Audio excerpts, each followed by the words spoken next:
On today's Pardon My Take, we have a twofer for the people. We have Dick Vermeil, all-time football guy. Great football discussion with Coach Dick Vermeil, Super Bowl champion Dick Vermeil, future Hall of Famer Dick Vermeil. He's seen and been around more football than any of us could ever dream of. Great interview with him.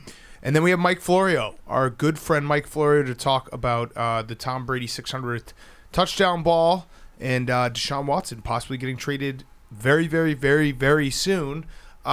We also have Monday Night Football, a little college football talk, little World Series, Hot Seat Cool Throne, and Guys on Chicks. And we're brought to you by our friends at BetterHelp. The best way to think about therapy is through a bunch of analogies like, hey, look, you get your car tuned up to prevent bigger issues down the road. You get annual checkups and go to the gym to maintain physical wellness and prevent injury and disease. You do chores regularly to avoid a giant mess at home. So why not do the same with therapy? Going to therapy is like all the above. It's routine maintenance for your mental and emotional wellness to prevent bigger issues down the road. Therapy doesn't mean something's wrong with you. It means you're investing in yourself to keep your mind healthy. And Barstool Sports agrees. They're offering BetterHelp services to all of our employees as an added benefit to help take care of our overall well-being. So BetterHelp is customized online therapy that offers video, phone, and even live chat sessions with your therapist, so you don't have to see anyone on camera if you don't want to. It's much more affordable than in-person therapy, and you can start communicating with your therapist in under 48 hours. Why invest in everything else and not your mind? This podcast is sponsored by BetterHelp, and our listeners get 10% off their first month at BetterHelp.com/PMT. That's BetterHelp.com/PMT, BetterHelp.com/PMT. Go check them out now, BetterHelp.com/PMT. Okay, let's go.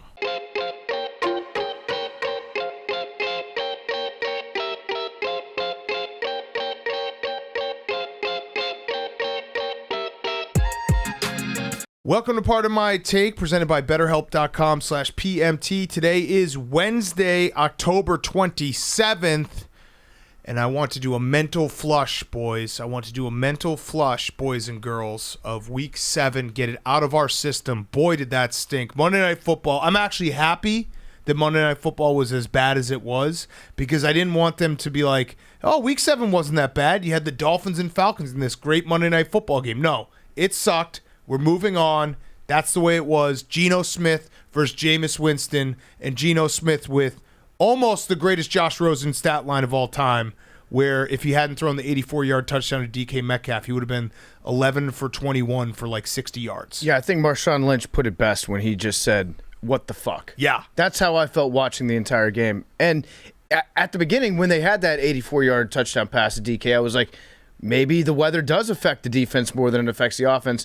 Maybe we'll get some points. Turns out that was foolish for me to ever have believed that. Correct. So it was a boring-ass game filled with shitty stuff that sucked. And on top of everything, Eli Manning had to apologize Peyton had to apologize for Marshawn Lynch cussing on the broadcast. Yes. That was the best part of the night. Yeah. If you invite Marshawn Lynch onto a broadcast, you're lucky if you get away with him just dropping shit 3 times and fuck once. He was 3 Hennies deep. He's 3 Hennies deep, and that's what you get. When you invite Pat McAfee on, do you expect that he's going to wear sleeves? Nope. Nope, not at all. When you invite Rob Gronkowski on, are you like, hopefully Rob won't tell any whimsical stories? Nope. You don't say that. Nope. This is what you get when you invite Beast Mode on the show. In fact, I would just like to watch Beast Mode be disappointed at shitty games for the rest of the season. Just watch him be like, what the fuck are they doing out there? Yeah. You mentioned weather, which has been a big topic on this show recently. We're a weather-first podcast. I did notice in the pregame, our good friend Will Brinson, who is not really my good friend anymore because he keeps getting me to bet on NC State, and they suck as a program. He noted that both Jameis and Geno told Lisa Salters before the game they like the challenge of throwing in the rain and won't wear gloves tonight. And Geno Smith even said he prefers a wet ball. Jameis Winston's 0 for 5 lifetime, 6 touchdowns, 12 interceptions in rain games. Geno 0 for 1, 0 touchdowins, 3 interceptions. They still like throwing. They like the confidence. They stink at it, but the confidence was incredible for both of these guys, and they both. Well, Jameis was okay. Geno was they. But you don't have to be good at something to really enjoy it. Yeah, in fact, that's true. Most people who golf or fuck are terrible at both, and they still really enjoy the recreation. The Geno Smith, that was actually it was illuminating for me because it was similar to like basically what everyone does when they watch the Bears or the Wisconsin Badgers play offense, where it's like, oh, they don't want the quarterback to do any type of throwing. Like there was that one drive where they ran it 8 times in a row. Yeah. And then even in the last drive, I think that might have been the worst final drive of all time. They went backwards. He almost got sacked for the point spread. It was so bad. I bet that there would be a safety in that game, and I almost got it on the last play after it was like 4th and 28. Hank inspired me because he was taking a lot of safety bets on Sunday. So I took this one, and I was like, surely they're not going to keep taking sacks on this drive. And they did. Yeah, I wish they had given Geno 10 downs because I would have seen he would have been out of the stadium. They would have sacked him out of the stadium. We would have erased Dan Orlovsky's name from the record books based on how deep Geno Smith would have gotten on that last play. Like, you got to throw the ball. And the Saints really weren't doing that much more passing. Well, Alvin Kamara was incredible. He was basically the only guy on the field. You're like, that guy plays football. The trap play that they called for him on like 3rd and I forget what it was, like 3rd and 10, something like that. On that last drive where they end up kicking the field goal, they called a running play, and he ended up getting like 12 yards or 2 yards past the first down marker. It showed you that Sean Payton really didn't want to try passing the ball much either. Kevin White was electric. He was. Kevin White he is terrible. He dropped our beautiful boy Jameis's deep ball. That was on a fucking dime. He's got 2 things that are working against him. Otherwise, he's an elite receiver: catching the football and staying on the field. Take those out, he's one of the best receivers of all time. He's the Ben Simmons of wide receivers. Those are important, I'll admit. A hand up, I'll say, like, you know what? Catching the football if you're a wide receiver, important. But he does. The reason why Jameis was throwing it to him is because the guy can get open. Yeah. Jameis has added a couple new moves to his repertoire. I don't know if you've noticed this about our beautiful, what would you call Jameis? We have a lot invested in Jameis's success, but he's added a couple new moves. One is where he drops back in the pocket, has a very clean pocket, and then he just points downfield when he's about to throw it. He looks like he's doing the Saturday Night Fever dance, the John Travolta. Mm-hmm. He just points, and you know that something's about to go either very, very right or extremely wrong after that moment, and then he just guns it. That's always right before he throws like a nice downfield pass. And then his running motion has gotten more erratic. Yes. In the last year. I think it might be a result of the training. All of his muscles are firing too efficiently, maybe. He's almost like the bones, no bones dog. Sometimes he's running and he has no bones. I was saying that he's like when you see a NASCAR driver get engulfed by the invisible flames when they're sprinting around. Ricky Bobby, That's kind of what the ethanol fire is kind of Jameis's body movement when he goes. But he did have maybe the play of the night when he dropped the snap, picked it up again, then threw with his tiny little hand. It was tiny little hand, through Kamara open. It was adorable. Yep. It was a bad game. It was a bad game. Pete Carroll was chomping on gum. But I really am happy because week 7 was not fun, but it is still football. We got to remind ourselves it's still football. Week 7 was one of the worst weeks, start to finish. Because, remember, we kind of forget that the Browns and the Broncos played that game that was not fun either on Thursday ugly. night. It was an entire week of Browns-Broncos. I felt like I watched that game 20 times just with different colors this weekend. The Falcons and the Dolphins played the best game. Yeah, so that tells you everything. It was, someone put it, I think they were calling it Bye-Mageddon, which makes sense because all the good teams were on bye. Next week or this week, week 8, we have some actually. Here's the thing about week 8. At bare minimum, we have the Cowboys and the Vikings playing Sunday Night Football. That's going to be some fuck shit. It will be some fuck shit, and also week 8 is not the halfway part. Correct. We have an extra week this year. Yes. The season is still young. Yes, it is. All right. Should we talk a little World Series? So this is probably the only show we will do where we're not going to recap a World Series game because we'll be here late on Sunday. And then if there's a game 6, we'll be here late. So why don't we just do predictions so that way people can laugh at us and be perverted and be like, you guys are really stupid and you don't know anything about baseball. Shout out that one Astros fan. Let me read that. Let me do a quick Wednesday reading. Yeah, I like that one. This was an Astros fan. So at stake. Let's just the guy that has like a million replies. Yeah, let's just put it out there, though. At stake is the Astros and their fan base being able to basically tell everyone that it wasn't cheating that got them the World Series. They're just a really good team. They win 2 World Series if they win this World Series. Here's what's going to happen is Astros fans will very quickly become New England Patriots fans. And they're not rooting for the same team, but it's the same mentality, right? Like once you prove that it wasn't the accusations. I'm just saying this is what's going to happen. It's going to prove to them that, fuck all the haters. It's us against the world. They We're still actually a really good cheated. team. Yeah, but We'll get to that. Yeah, but they are able to. What I'm saying though is if they win this one, they win 2 because everyone's kind of put an asterisk around the first one. If they win this one, they can say, well, we were the best team on the first one as well. They still lost to the Nationals. So this was the And the Red Sox. 2021 MLB champs at 2021 MLB champs. He said, y'all might want to sit out the World Series. Y'all are a football podcast. Y'all don't have a clue what y'all are talking about when it comes to the current game of baseball. Astros fixing to dominate the Braves and prove we're just an actual good team. So that's what they're fighting against. And then we just got y'alled to death. we got y'all to death. Because the guy, when he's writing this, he's like, these guys are based out of New York City. Yeah, he's City like, Slickers. He's like, I'm gonna drop 4 y'alls on them. What was that old commercial? New York Yeah, there's City. paste thick and chunky salsa. Yeah. From San Antonio. From folks who know what salsa should taste like. On the other side, we have the Braves, a tortured city, sports city, trying to beat all curses and everything alike. I am very much rooting for the Braves. Braves fans are mad because I said Braves in 6, and they're like, you jinxed it? Well, guess what? I mean, like I said, you guys are already jinxed to begin with, so what else can I do? There's nothing. I'm not adding any more jinxes to an already jinxed city. I am rooting for the Braves, though I hope they win it all. Yeah, I don't know what the city of Atlanta can do to get rid of the jinx. It's been in place since 1996, since they got the Olympic Games. They sold their soul for that one. Nothing's gone right after that. I don't know, just take your name out of the hat for the next Olympic consideration. Just be like, hey, we're done with the Olympics. But I'm also rooting for the Braves. I think Braves in 7. Okay. I think it's going to go the distance. I'm mostly just rooting for Big T because it's fun to see him giggle with delight. Yeah. I had this thought, and this is I'm doing this for Atlanta. Nothing can be worse than the thought I had this morning. Saturday would be game 4. A Braves getting swept in the World Series, and then Georgia getting upset by Florida in Jacksonville. So there you go. That could be that. That's rock bottom. We build up from there. You know what I had that thought pop in my head. I was like, oh, that's ugly. You got to bargain. If you're an Atlanta sports fan, you have to enter a bargain right now and say, tell us, which one are you willing to give up? Are you willing to give up the Georgia undefeated season?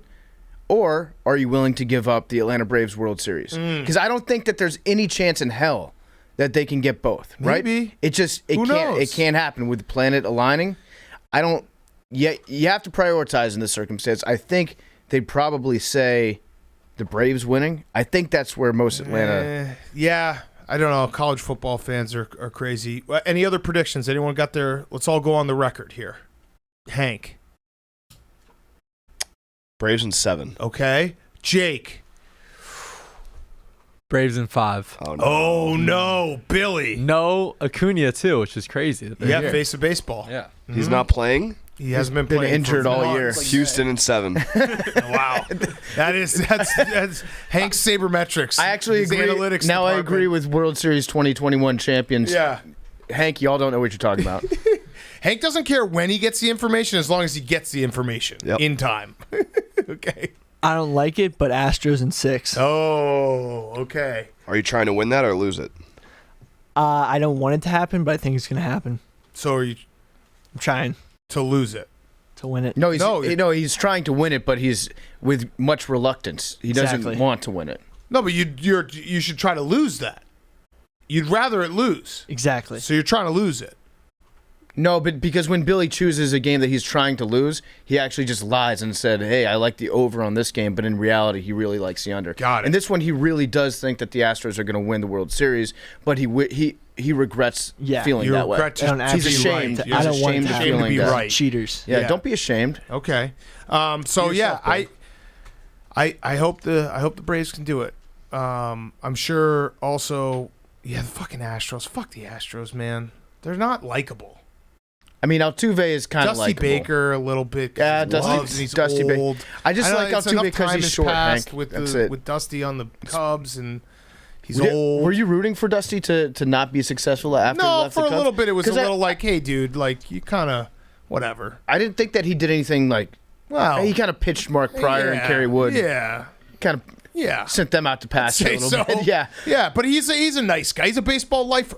Yes. He's one of those guys. He's a baseball man. I'm rooting for him. I'm I rooting want for him to do Dusty well. Baker a little bit, but yeah, you got to pull for the Bravos here. Yeah, Also taking the under of the series. this game tonight. Oh, got Okay. it. It's cloudy, chance of rain in Under Houston. 8. Yeah.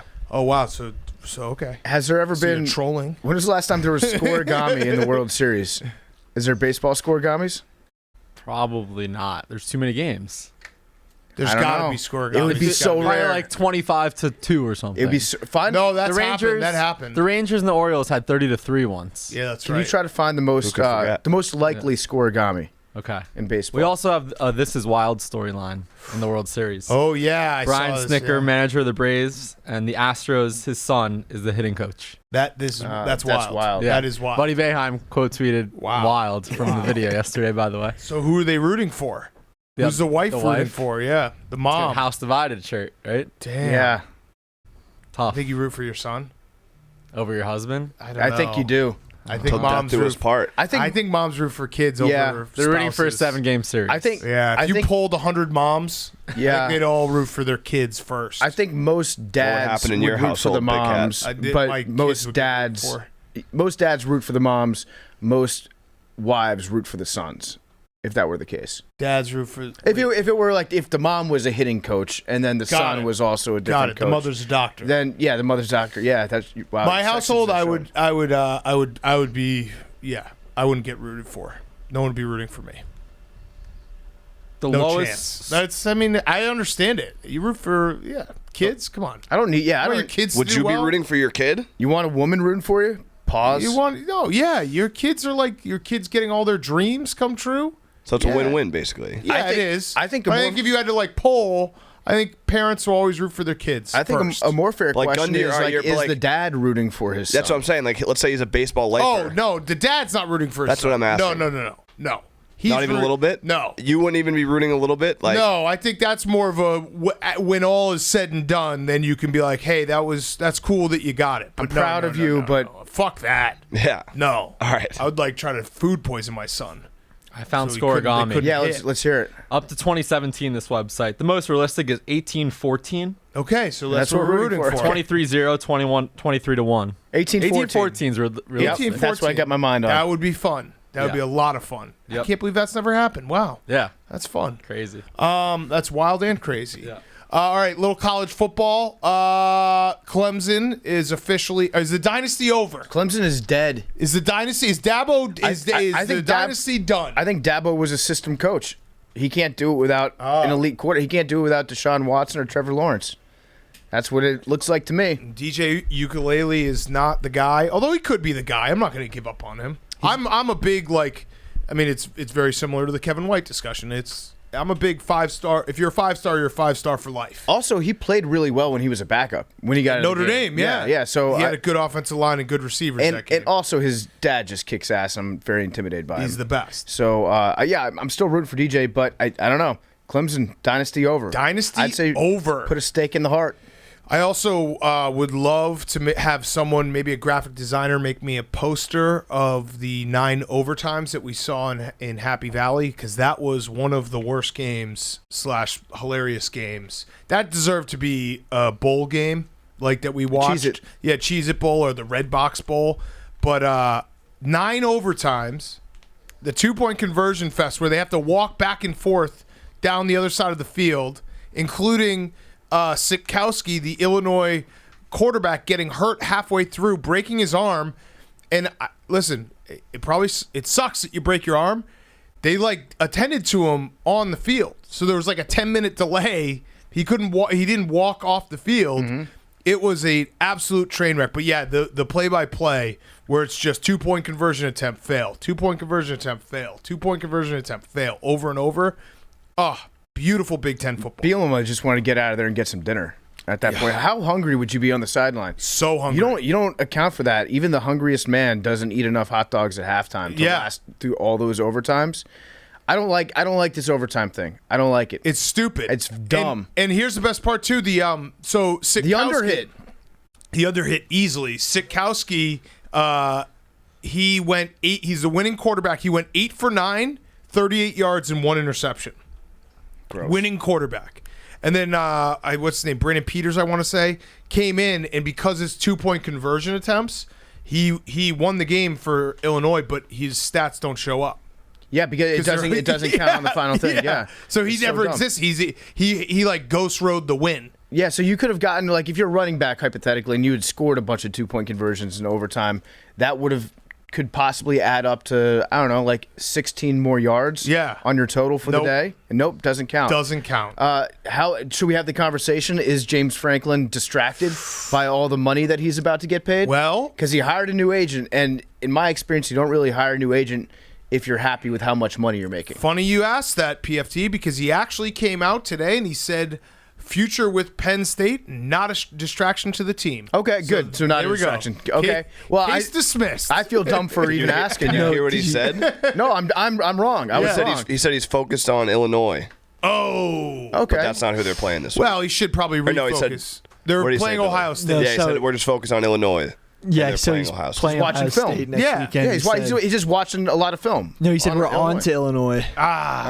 Well, he might think the overtimes are still going on. Exactly. So I don't know if you guys heard this, though. He said he's not distracted. Yeah, he said he's not So- distracted. So you know that a college coach, their word is their bond. I believe- they'd never lie about anything. I believe James Franklin. Me too. Just Penn State coaches. I think it was key. believe all take them at their words. believe all college coaches. Yeah. We should start the movement. Yeah. It's actually sad how little trust we have in these Jimbo guys. Fisher, he's happy and never leaving Texas A&M. Believe all coaches. Lane Kiffin, Ole Miss for life. He's Ole Miss for life. I do have a quick update on our new color schemes.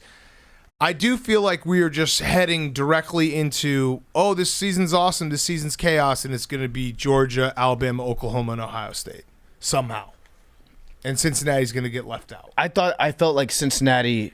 They had to beat Navy by had- more than 7. Yeah, I actually thought that Navy could have won. Yeah, they had the ball down 7. And just because, like, if you're playing against one of the Service Academy teams, that's a game that can go sideways real fast. Yeah. If you haven't been able to prepare right for it, because they don't play football. Yeah. They play Army football or they play Navy football, which is a different brand entirely. Committee doesn't respect the troops.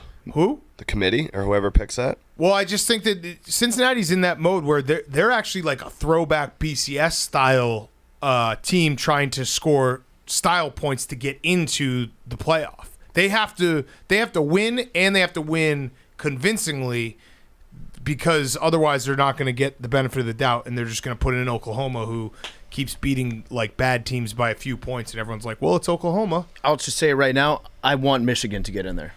I would love to see Harbaugh. Michigan versus Michigan in a State on playoff. Saturday. I would love to see Harbaugh in a playoff. You get like a 10-year Shut contract. all the haters up. Unfortunately, this is Ohio State just has 2 different seasons. They either have one season where they'll lose to a Big Ten, an inferior Big Ten team, and like everyone will be like, oh shit, what's wrong with Ohio State? Or if they lose early enough, everyone doubts them, and then they just kick the shit out of everyone else. Like the year they lost to Virginia Tech, I think they won the national championship. They just you can count, like we had a discussion. What was the discussion? 4 losses? 4 losses, yeah. Ohio State is just crushing people now. Hank, Like are you feeling like maybe there's a chance? No. I saw some stat. It was like 20 out of the last. We needed Indiana to fucking have a pulse. Yeah, it was something like 20 out of the last 22 possessions Ohio State scored.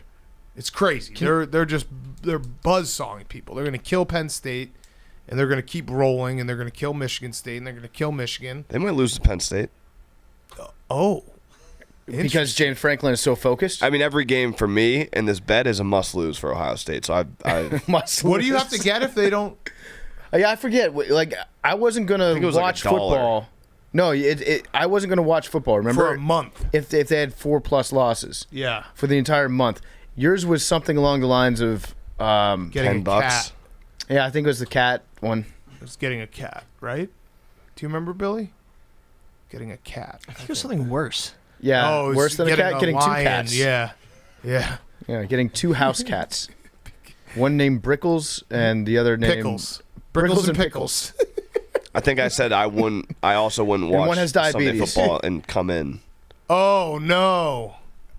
Yeah. Wait, your punishment was you take a vacation? He wouldn't work. No, on it was your. I Sundays. mean, it wasn't my punishment. You said it to me.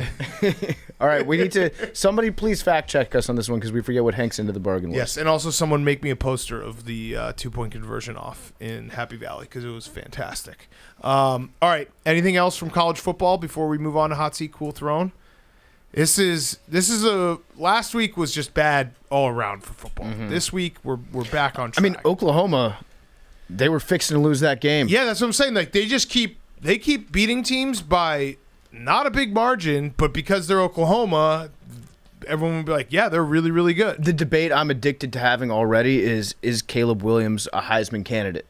Even though he's played, 3 games now? Yeah, 2.5 games? 3 games. 2.5, yes. 2.5 games right Texas now. maybe counts as a real full game. The thing is, that half had enough. Yes. That had enough football for a full game. The play that he had was a Heisman signature yes, moment. it was. But it was against Kansas. But it still was. I mean, it was against Kansas and also an entirely filled stadium of season ticket Tough holders, place to play. passionate fans. Yes. But I like having the debate of is this guy that just started playing? Could he be? Hypothetically, if one guy started in the SEC championship game that hadn't played all year and threw for 9 touchdowns, could that guy be a Why Heisman not? candidate? Why not? That's a great Heisman Throw moment. him in at least get him an invite to New York. Get him in the Heisman house. Yes. Have him bunk with Tebow. Also, I think Wisconsin's going to win the Big Ten West, and people are going to be real mad because they're not good. But Is that still actually a possibility? oh yeah, if they win out, they control their own destiny.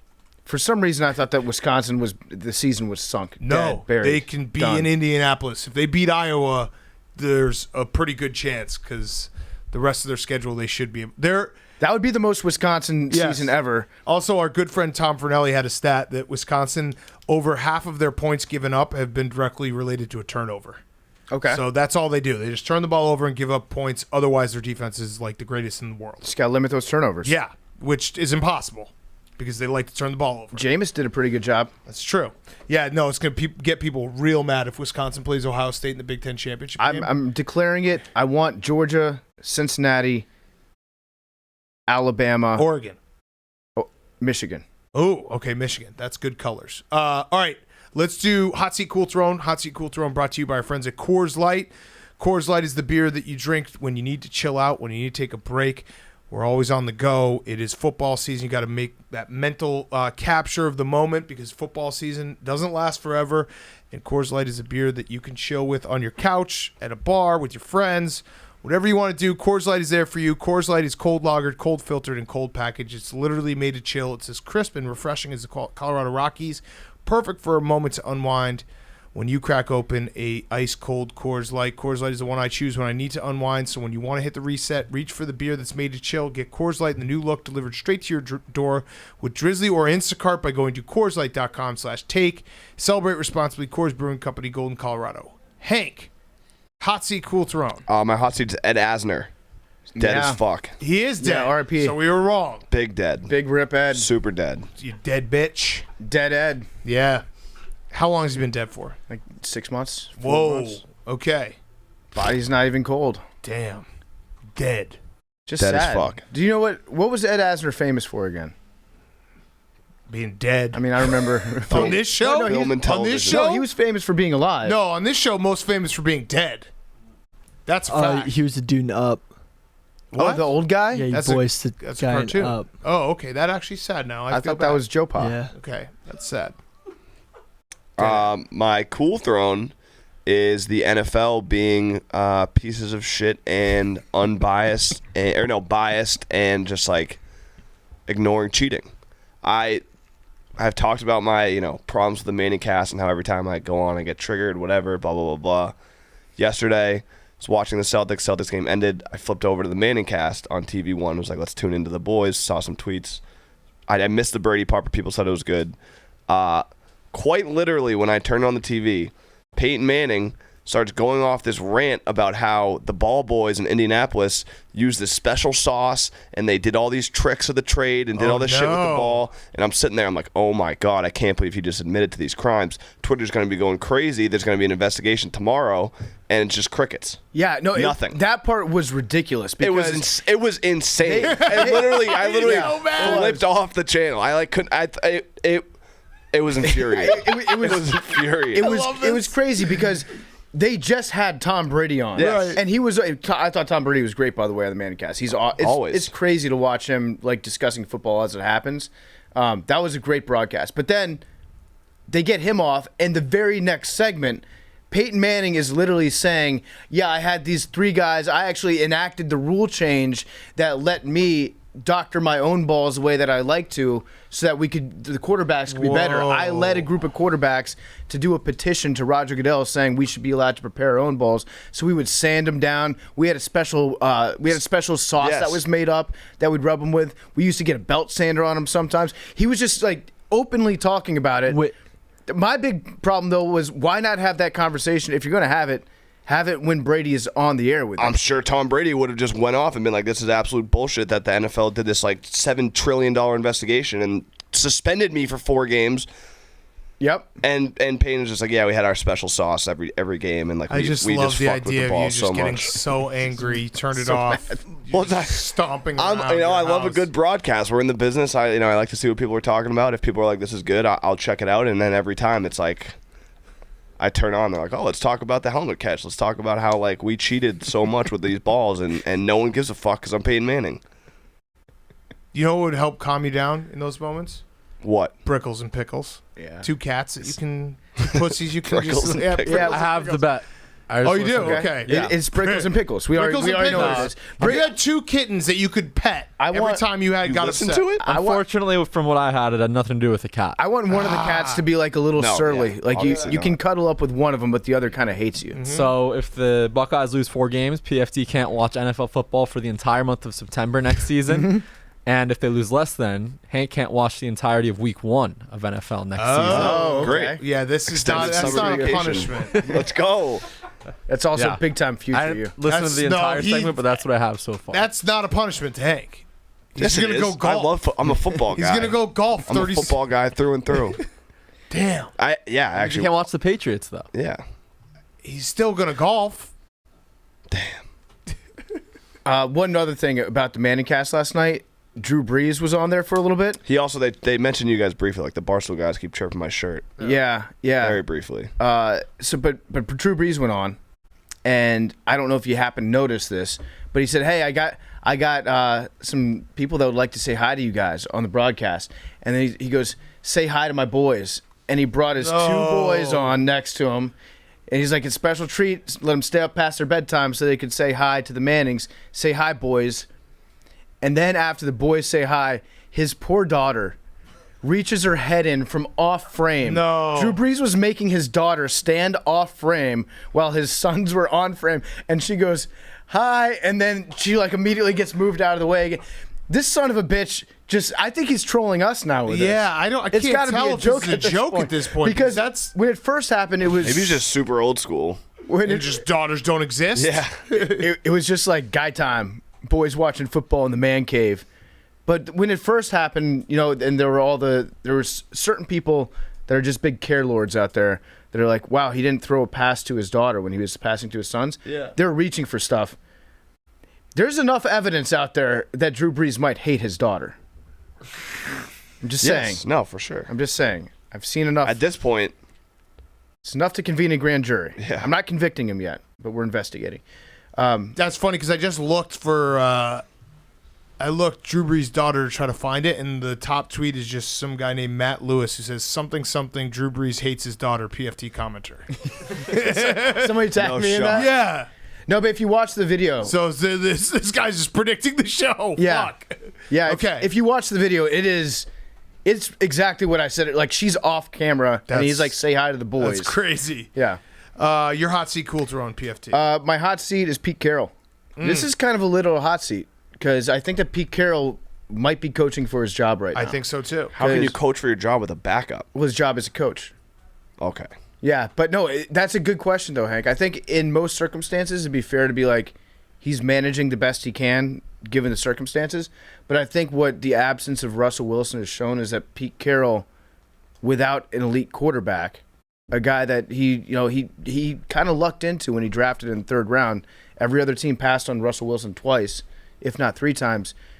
Russell Wilson's been doing a lot to keep Pete Carroll looking like a great coach. Yes. And Pete Carroll is a good motivator. I think he's probably a great recruiter because he can buy people houses. That's sweet. But I don't think he's a great X's and O's guy. I don't think he's a good decision maker. Well, I don't think he's ever been. I think he's been like a good manager of talent. He's a prime candidate for a guy who gets fired because it was just like, hey, it's time to move on. You know what I mean? Like it's. I was thinking like Lovie Smith when he got fired. I think he went 10-6 that year. It's like, all right, well, enough time has passed. Like, time to move on. Yep. You know, it's not that he's doing a bad job. It's just that you've been doing the same thing for a very long time, and if it doesn't ever progress, then it's time to move on. What coach wins with bad quarterbacks? So There have been a couple coaches. I mean, the Washington football team got to the playoffs last year. So did the Bears. Although I think Mitch might be better than Mahomes. I think he might And be Matt too. And let's Deshaun twist- Watson. Let's flip it and reverse it. Mitch Trubisky took a Matt Nagy coach team to the playoffs twice. Yeah, that's a Think about it great that point. way. Also, Matt Nagy and Ryan Pace did not draft someone who's been accused of 22 counts of sexual assault. That's true. So good job, Bears. Also a fact. Billy's been giggling over there for a long time. What do you and got, I Billy? have no idea what's going on, and I'm slightly You disturbed. getting goofy? You getting goofy on our ass? A little goofy. Yeah. Nothing pertaining to anything. Okay. Cool. Just using your imagination. all right. and laughing. Cool throne. My cool throne is Six Flags, and just being thrifty in general. There was an article that came out yesterday, it was in Mel magazine, about a millennial who's trying to avoid spending a lot of money on eating out for lunch, eating out for dinners. This person named Dylan said that he talked to one of his coworkers, and she said that she was spending $1,500 a month on eating food, like going out to restaurants. It seems like a lot for somebody right out of college, but this guy Dylan, he found a life hack, and he realized that if you can buy a season pass to Six Flags, add on the meal charge, you get unlimited food for $150. So this guy goes twice a day, every day, to Six Flags. That's awesome. To eat their food and doesn't spend any extra money on it. So That's he's- like a dining hall. yes, it's like college dining hall, except you've got roller coasters around if you want to ride them while you're there. That's so sick. Wouldn't that be an awesome lunch break from your office job? Is like Yes. just go to Six Flags real quick, Yes. get a turkey leg, and like ride a roller coaster and come back to the office. That is so sick. Yeah, so I think that's kind of a genius move. Yes, absolutely genius. All right, my hot seat is me because I owe Bubba some shoes. So he hit the alternate under on Sunday, under 47 for the Chiefs and the Titans. I'm buying you the shoes. You picked them out. I will buy them. Thank you. I didn't mention it. I forgot it on Sunday. I but did too, and I yeah. had like a million people Yes. tweet at me like, Yes. "Big Cat doesn't pay up on his bets." I mean, or something yeah, like he does every time. Yeah, and I literally just forgot to mention Yeah, we it. all forgot. So, So yeah. thank you again. Not a scumbag. I bought the shoes. Billy, you're cheesing. There's He's something full going on on in cheese. that mine. Liam should get Yeezys. Just really go for it. Oh, go all the way for it. No, he actually was. He respected it. I think they're like $250. Perfect. That's a good amount. Yeah. Also, people were like sending me getting like $10,000 shoes. Why would like, you I do would that? Be a dickhead. Yeah, right. Oh, Hank would. He just looked at me like, yeah, I'd do that. Also, hot seat Gus Johnson, not the announcer Gus Johnson, but I thought for a second that Gus Johnson was getting canceled. Did you guys see that? I saw his name trending. Yeah, it's a streamer named Gus Johnson. I didn't know there was a guy. Like, I read this whole apology. I thought it was from the announcer Gus Johnson, and then I realized halfway through that it wasn't. What'd he do? I think he did so- something bad. He was like abusive to his girlfriend. Yeah, one of the things is his wife was in the hospital and he went out to get beers What? with his friends. Okay. Yeah, Um, stuff like that. but that's not why he was getting canceled, was it? I think she was like, he told her that he'd break up with her. It's like really If fucked she up gave shit. birth? Either Yeah. way, Gus Johnson. I was like, what the hell's going on here? And then my cool throne is the Bulls because the Bulls are back. Hank, you getting nervous? Bulls are good. For what? Winning. They're the last undefeated team in the East. They are good. I bet them last night, Henry Hoops. There we go. Oh, is that a new thing? Yeah. What has Henry Hoops got tonight? The Sixers. As crazy as it sounds. Okay. They're Philly due. Hank. And the Lakers, honestly. Really? Yeah, love them both. Whoa. Okay. Yeah, Gus Johnson, the other Gus Johnson. I still don't really know who it is, but he got canceled. Gus Danger Johnson, Gus Buckets. He's a Twitch streamer. You have anything else for us on that guy, Billy? You don't know anything else? Pretty sure he just was abusive to his girlfriend. Okay. Disavow. Disavow all Gus Johnsons. Jake, I like the other Gus Johnson. not in football. My hot seat are suits. Coaches, done with them. What? End of an era. NBA's What? already done it. I think college is going to do the same thing. Good. It's crazy. It was always crazy they had to wear a suit. Let them. Yeah, I still think MLB managers wearing a uniform is crazier. No, I Yes. like that though. No, it's great, It but is it's just crazy, crazier. but I love it. I love seeing like a fat 65-year-old run out there in cleats and a belt. So I Yeah. think that's it. I feel like there's Crazy. some old school guys who will still wear a suit. They might, Like yeah. Rick Pitino's gonna wear a suit. Jay Wright. J. Cal. Yeah, Jay Wright loves his suits. Yeah. But he did. I mean, Jay Wright looked very casual, competitive when he was Competitive casual. Competitive casual when he was wearing like the warm up top and he was like a quarter zip guy. Yeah. I'd be disappointed if I tuned into Villanova game and Jay Wright was not Right. wearing a suit. We'll see. though. 2 weeks away. My cool throne are the Florida Panthers. You guys have crapped on them a lot over the years on this podcast, but they're the best team in the NHL right I now. think Joel 12 points. Quenneville. Yeah, 6-0. You're probably hometown team. the only person that's noticed that we've crapped on the Florida Yeah, I don't Panthers think we a lot. have. Hey, remember you guys had a huge segment on them. Oh, it was what's the least consequential team in modern And sports? I think that's not crapping on him. That's just stating facts. I think it's the Panthers, the Best team in the Coyotes, league. and the Wizards. Coyotes have those throwback jerseys though that are sick. That makes them have something. The Yotes, and they Yeah. also have Paul Biz, Bissonnette. Yeah, Gretzky coach there. Organization. yeah. Yeah, so So shout yeah, out, number one Panthers, shout out Sawgrass Mills. They play right next to a mall. Sacramento Yeah, Kings. love that. Yeah. Love that. That's 6-0. Florida. All right, Billy, let's finally get why you're cheesing. I've just been smiling. I have no idea why you You guys just think love that. life. Can't Yeah, believe this is your feeling life, good today. smiling it through it all. Yeah. My hot seat is a certain former Ole Miss quarterback who signed to the Toronto Argos in the CFL. Eli Manning. But if he Jordan Reese Plumlee. didn't unblock Shout out to Duck one of Hodges, his by the way. Yeah. favorite fans, he would be getting a shout out on this podcast. Oh. Oh, yeah. so we're Not not saying gonna his shout name. We're not going to say We're his not name. going to say his Yeah, name. Okay. until I'm unblocked. My other hot seat is X Factor from Kansas City Chiefs because he's realizing that he can't get into the game this Monday, and he's trying to find ways around it, but everyone's shutting him down. So, Dress up like an old woman. He just figured this out. Actually, that's actually very relatable to like. yeah, he's like, I can't get in as X Factor. He thought he could get in as not X Factor. Yeah. but Oh, he's he thought finding- he could get in as himself. Yeah. Got it. He thought X Factor was kicked out. Yeah. Yeah, But Rodney or whatever his name is, what's his name? Ty. Ty. He's like, I can just go in as Ty, and then they contacted and said, no, Ty cannot come in. That's a great point. Yeah. I kind of agree with him on that. My other hot seat was James Franklin. And then my cool throne is Russians. A Russian boxer, Ilya Medvedev, TKO'd a grizzly bear who attacked him in his fishing group and killed his friend. But he What? punched- All right, So it wasn't a First of all, sanctioned yeah. fight. I don't think it's a TKO. If you kill a friend, And if it's not a sanctioned bear, fight, if it's a bear attack, like was there a referee that counted him out? but also wait, was- no, it's a he's technical leaving out the most important part is technical the bear knockout. killed someone. the bear. The bear killed someone, then he was able to fend off the bear. No, he killed the bear. No, he TKO. It's not a TKO. That's a KO. It's a KO. But That's a LKO. But the bear won. The bear well, if he's won. dead, no. If you're dead, you can't. It's not. He's not knocked out. He just can't continue the fight. The bear won the undercard. Yeah. to life. Decisively. Yeah, just absolute demolishing. But then the Russian fighter won by knockout. No, he fought the bear till it could not continue With his hands? with his hands, and he shot him a couple Okay, times. there it is. There No, it but he shot him. So but a then bear, the bear killed a guy, and then they shot the bear. No, the bear. They shot the bear several times, but then the bear knocked the rifle out of his hands, and he hit the bear several times. But the bear had already been shot. But then knocked out the bear. It's insane. Technically, but the thing is, literally? his third friend was the one who recounted this whole thing. So Not the first friend. He's dead. first friend's dead. Right. So biased judge, per usual. Yeah. Classic boxing. Yeah. Okay.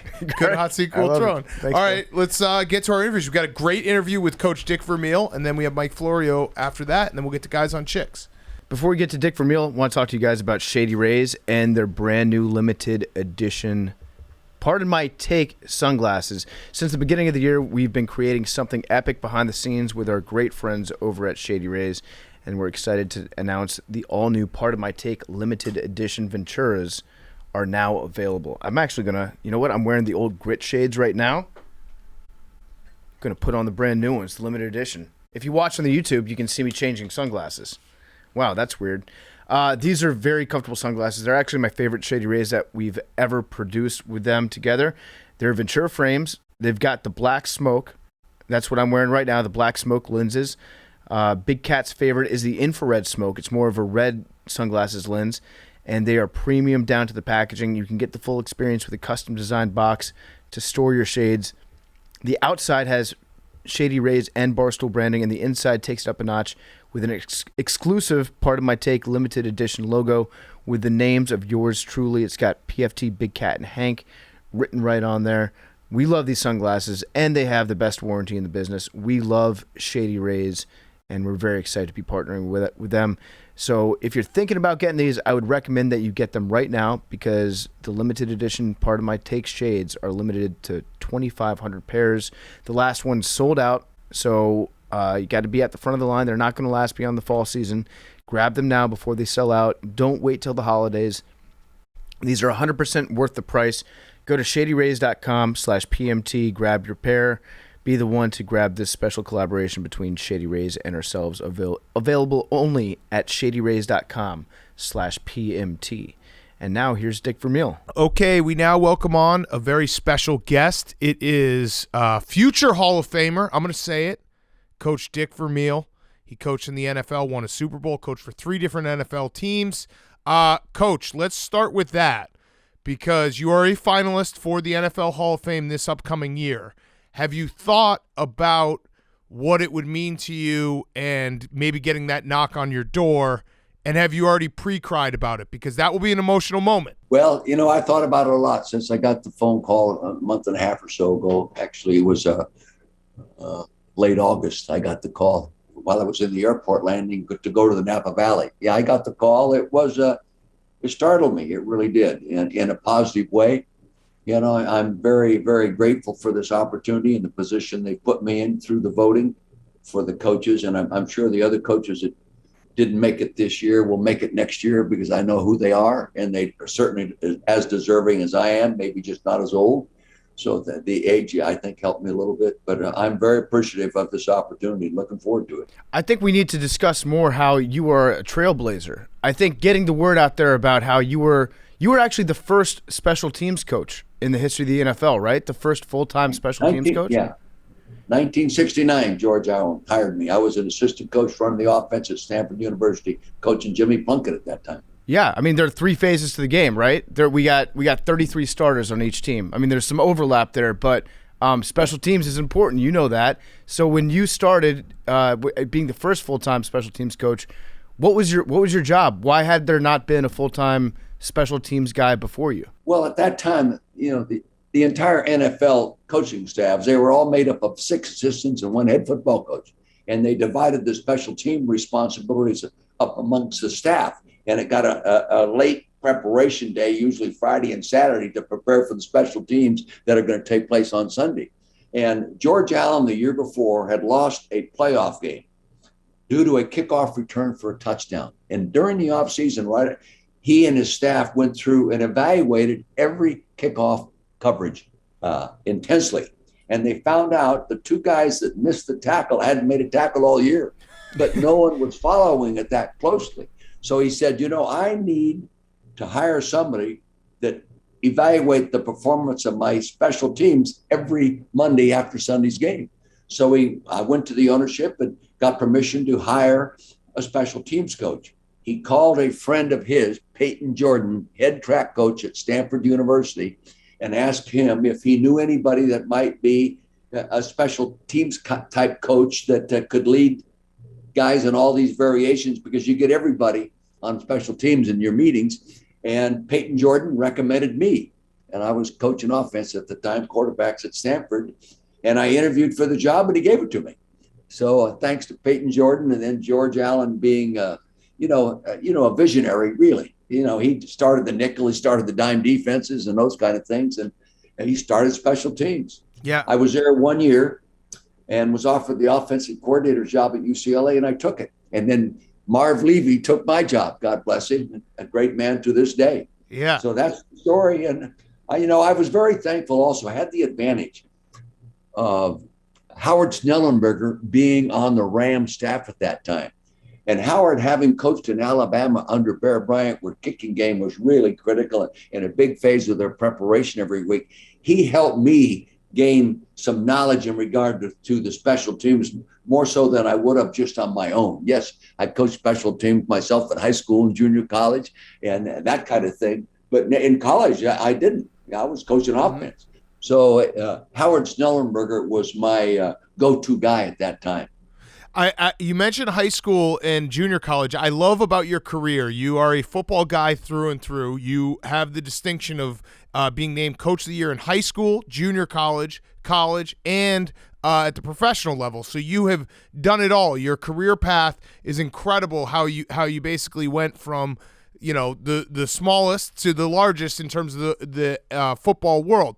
My question though is, you don't see a lot of guys like you who coach the Eagles, you go to the Super Bowl, you lose the Super Bowl, then you walked away from coaching for a very long time. What happened that made you say, hey, I want to take a step back from coaching and maybe do something else? You were in media. Well, guys, I was guilty of allowing a passion to become an obsession. And I got so I couldn't turn the game off, especially so during the season. And I found myself in a hole because I always blamed myself for what went wrong Sunday. And it really negatively influenced my preparation for the next game, because I would evaluate the films and my decisions on Monday for why we lost yesterday, and I'd blame it all on me. And I kept thinking about that all week, about what I should have done last week, and it negatively influenced my preparation for what I should do this week.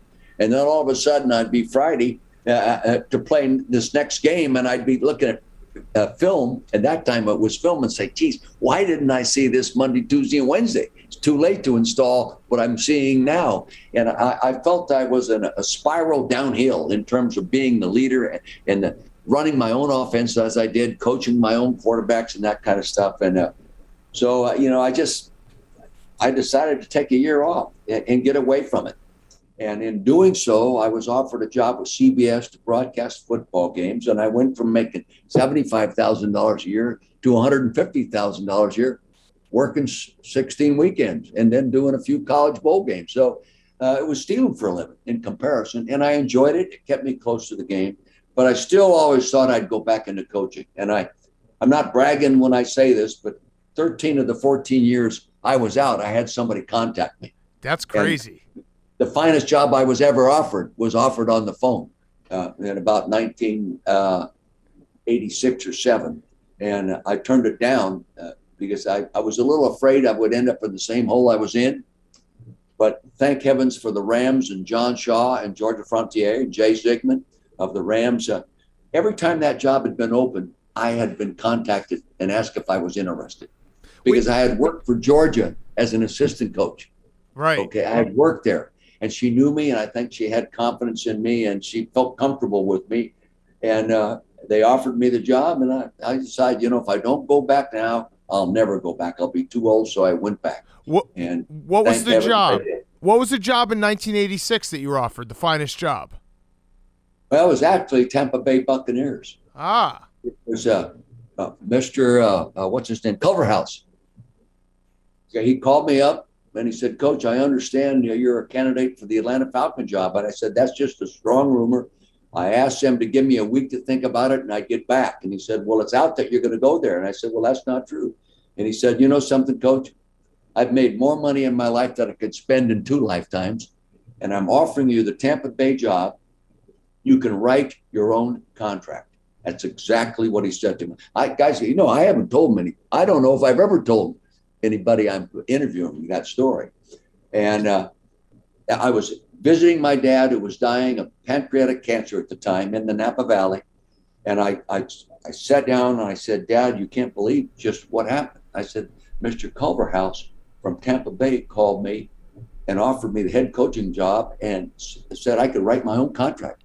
And my dad looked at me, and he wasn't very good health. He says, "Dick, do you need the aggravation?" I said, "No." He said, "Then you better not take it." Wow. So, That's incredible because you don't hear it very often with football coaches. I think on this show we talk often about how football coaches have to have a little bit of a screw loose to have that obsession, and you're the rare case where you knew the screw was loose and you're like, I got to take a step back and I got to find some balance in my life. well, I'll tell you this. In broadcasting in the NFL, I visited a lot of head coaches. And I won't give you their names, but I sat behind closed doors with a few of them. Their screw was almost as loose as mine. Yeah. Yes. Yeah, sleeping in the office during the week, not going home at all. It does become an obsession. I think that a lot of the most successful coaches right now in the NFL, to a certain degree, have that obsession that drives them to be excellent, but at what cost? Like, they probably don't have the same balance in their life that you found out was important to you. Yeah, but they have over 20 assistant coaches today. Yeah, true. That's true. So I'm looking at the Tampa Bay Buccaneers record in 1985, 1986. They were 2-14 in 85, 2-14 in 86, 4-11 in 87.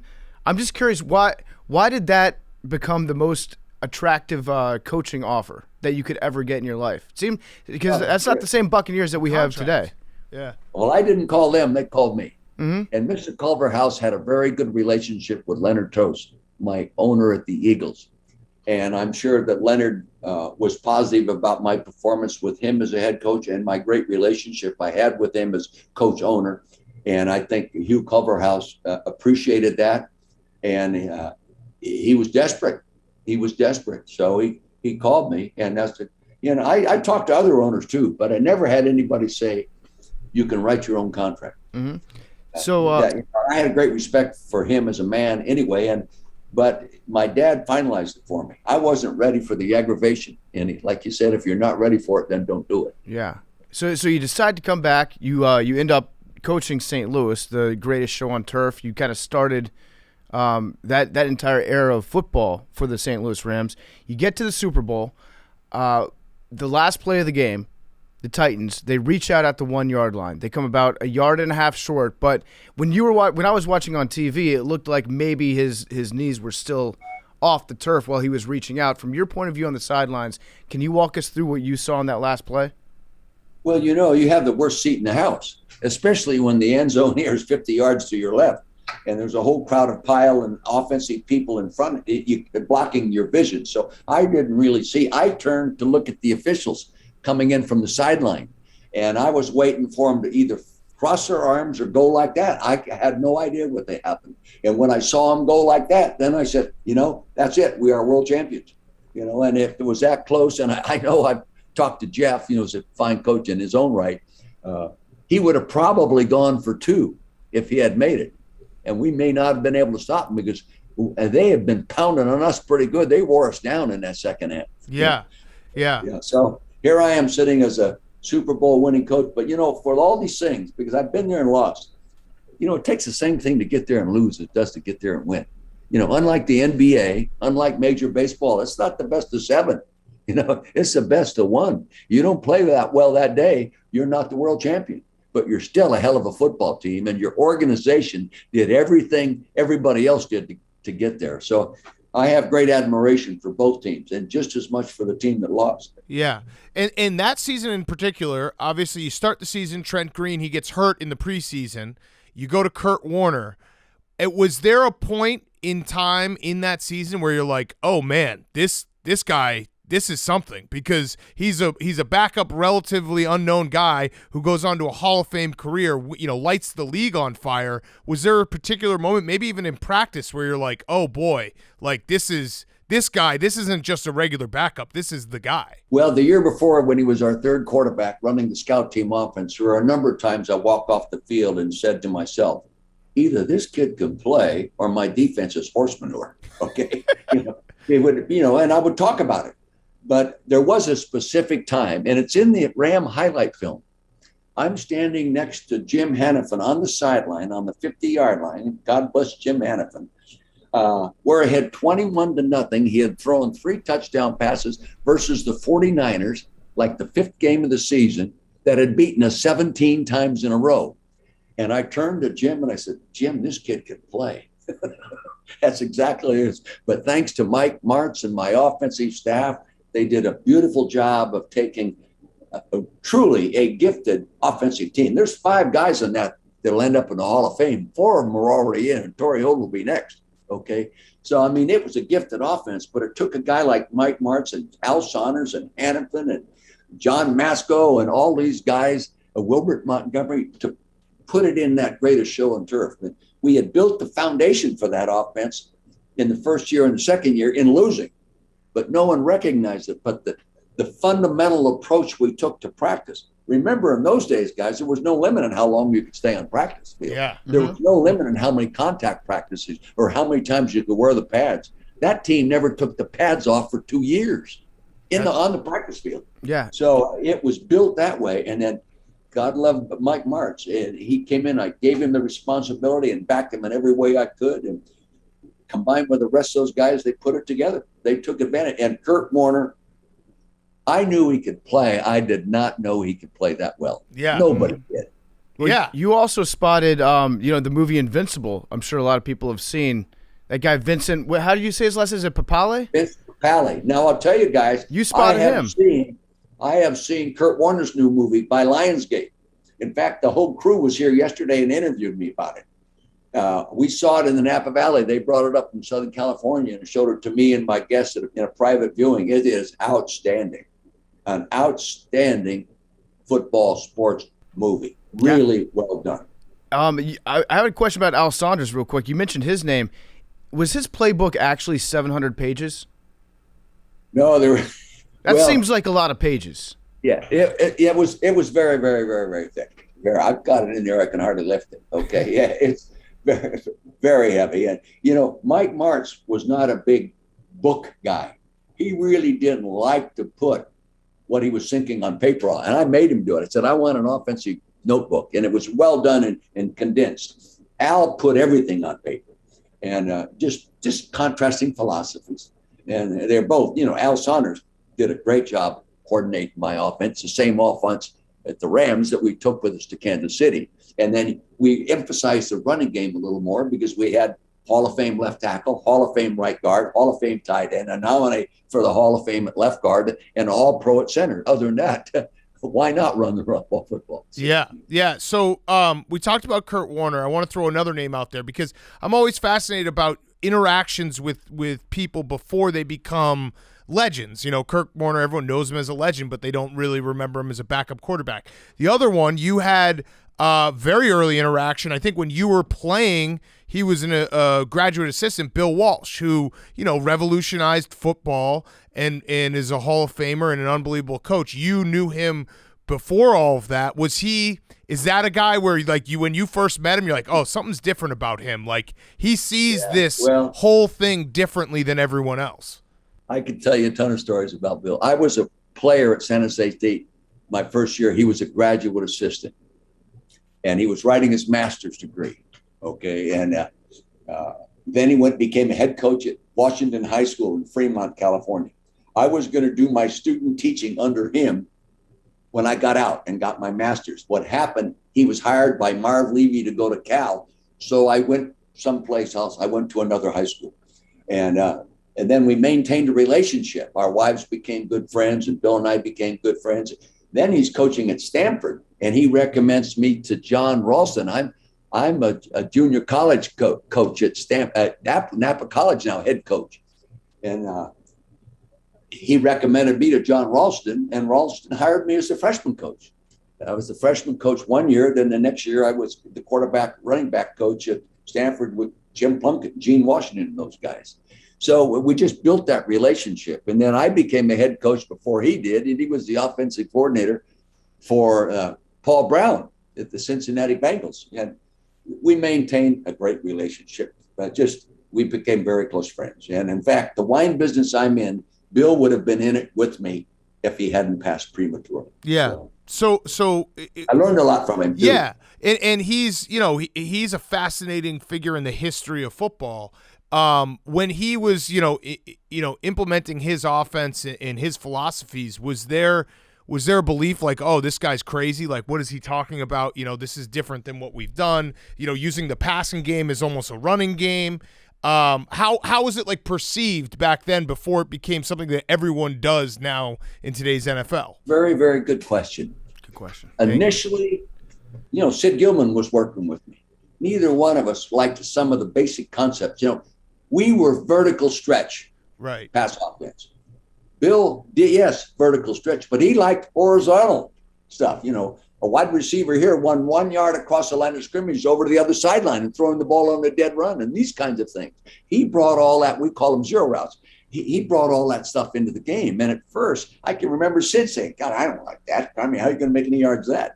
But high percentage completion to a receiver running full speed. If it's zone, he runs through the zone. Sometimes you would settle him down. If it's man, the guy's chasing him across the field. If it's man, everybody else is tied up with a wide receiver. He catches the ball, running room. So I think Bill did those kind of things.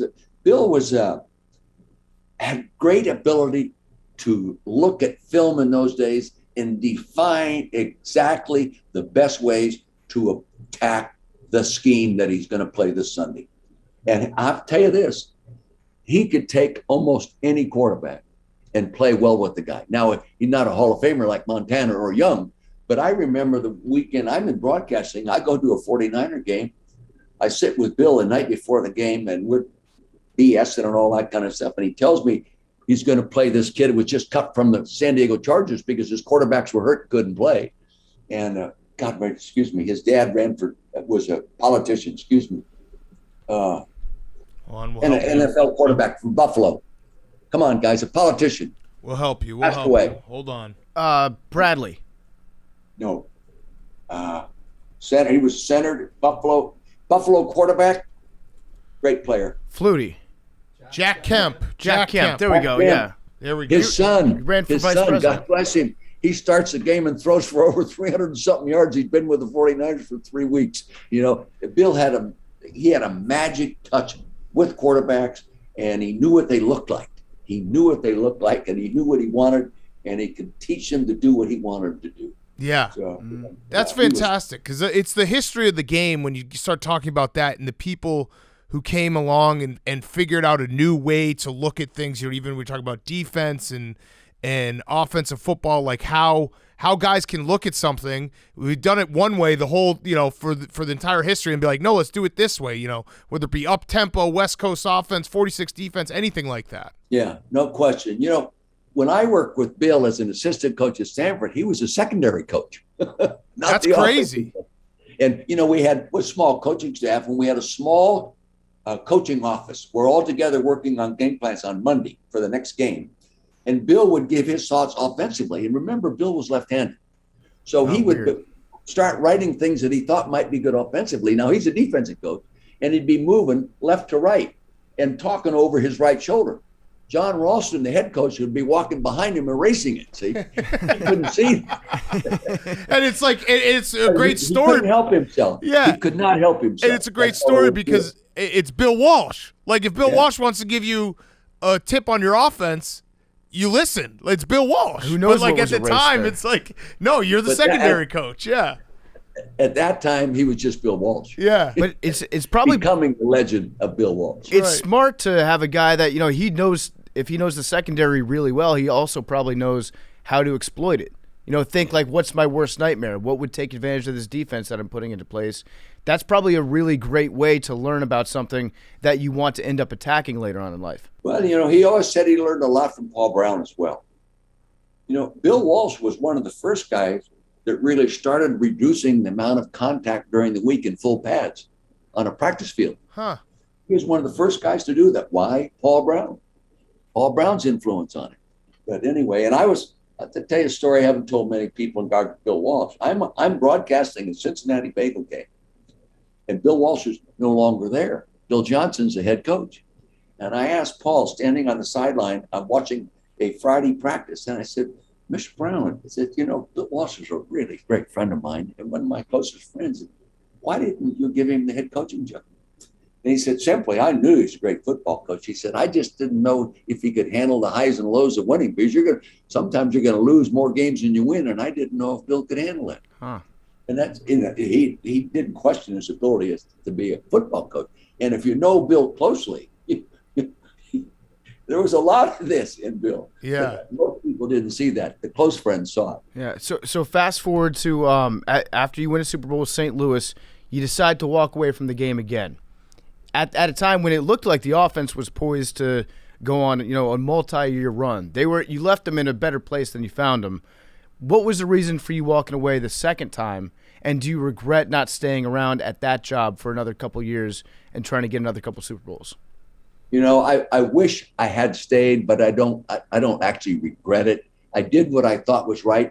I have 3 kids, 11 grandkids, and I was missing a lot of the important part of a person's family life.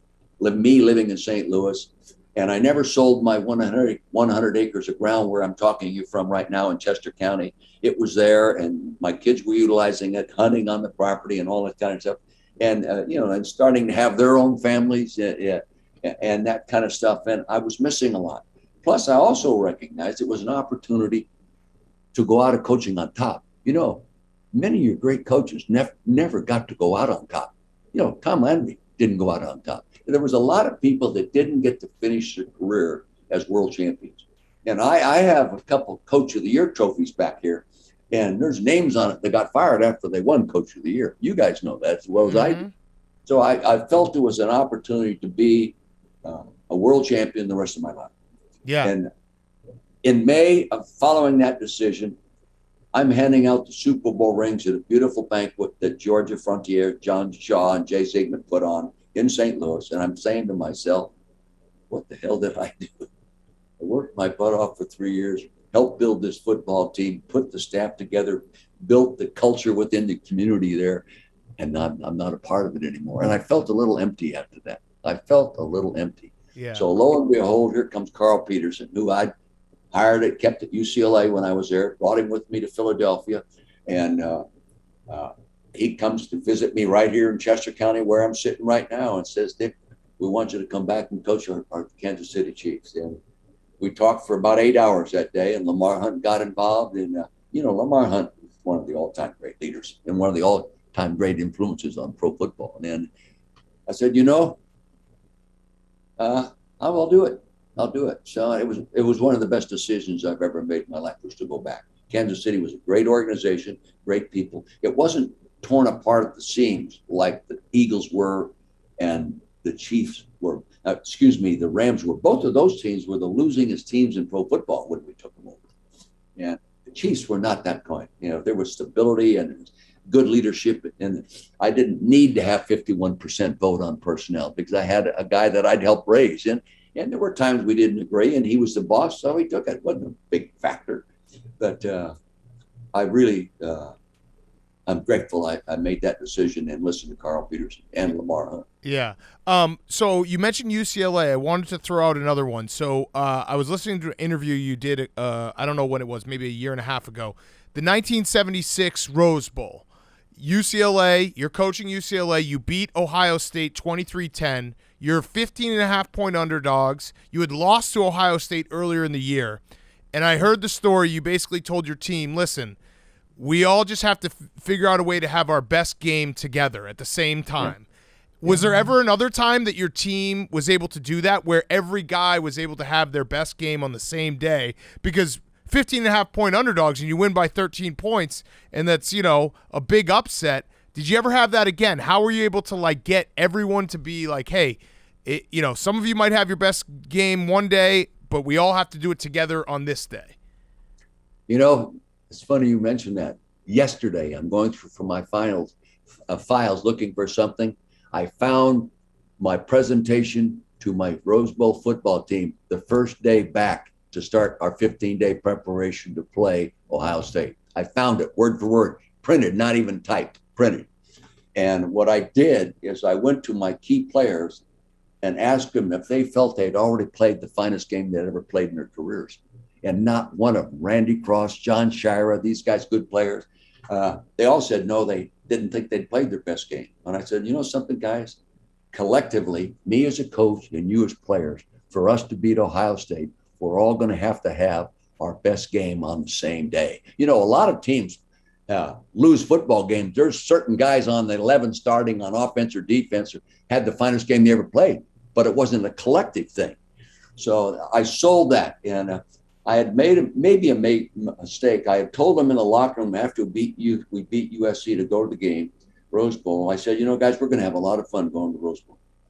Well, halfway through the preparation, they walked out on me. They walked out. They didn't show up to practice. And Shira came up to my office. He says, Coach, we got a problem. He says, guys say they're not practicing. They aren't having any fun. And you told them that's what they were going to do. And you're working this double days. And I said, well, John, they only give us 15 days. And they've already beaten the hell out of us on national television. And the only way to have any fun going to the Rose Bowl is to win. So we're in double days so we can improve everybody individually and collectively and play better game day. So, and I'll come down to the locker room. So I go down there, lo and behold, there's nobody in uniform. I mean, it's time to go to practice. There's nobody in uniform. So I was a lot more intense and loud at that time. I ripped their asses. Okay, I ripped them. And I told them I was going to go on the field, carry a sign and tell them anybody that played high school football that would like to play in the Rose Bowl in a couple of weeks, come and see me.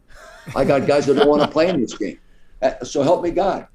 And lo and behold, I said, I'm going to dress for practice, and I'm going to be out there in 20 minutes. And those of you who want to go to the Rose Bowl and win the damn thing, come on out. Those that don't, stay in here.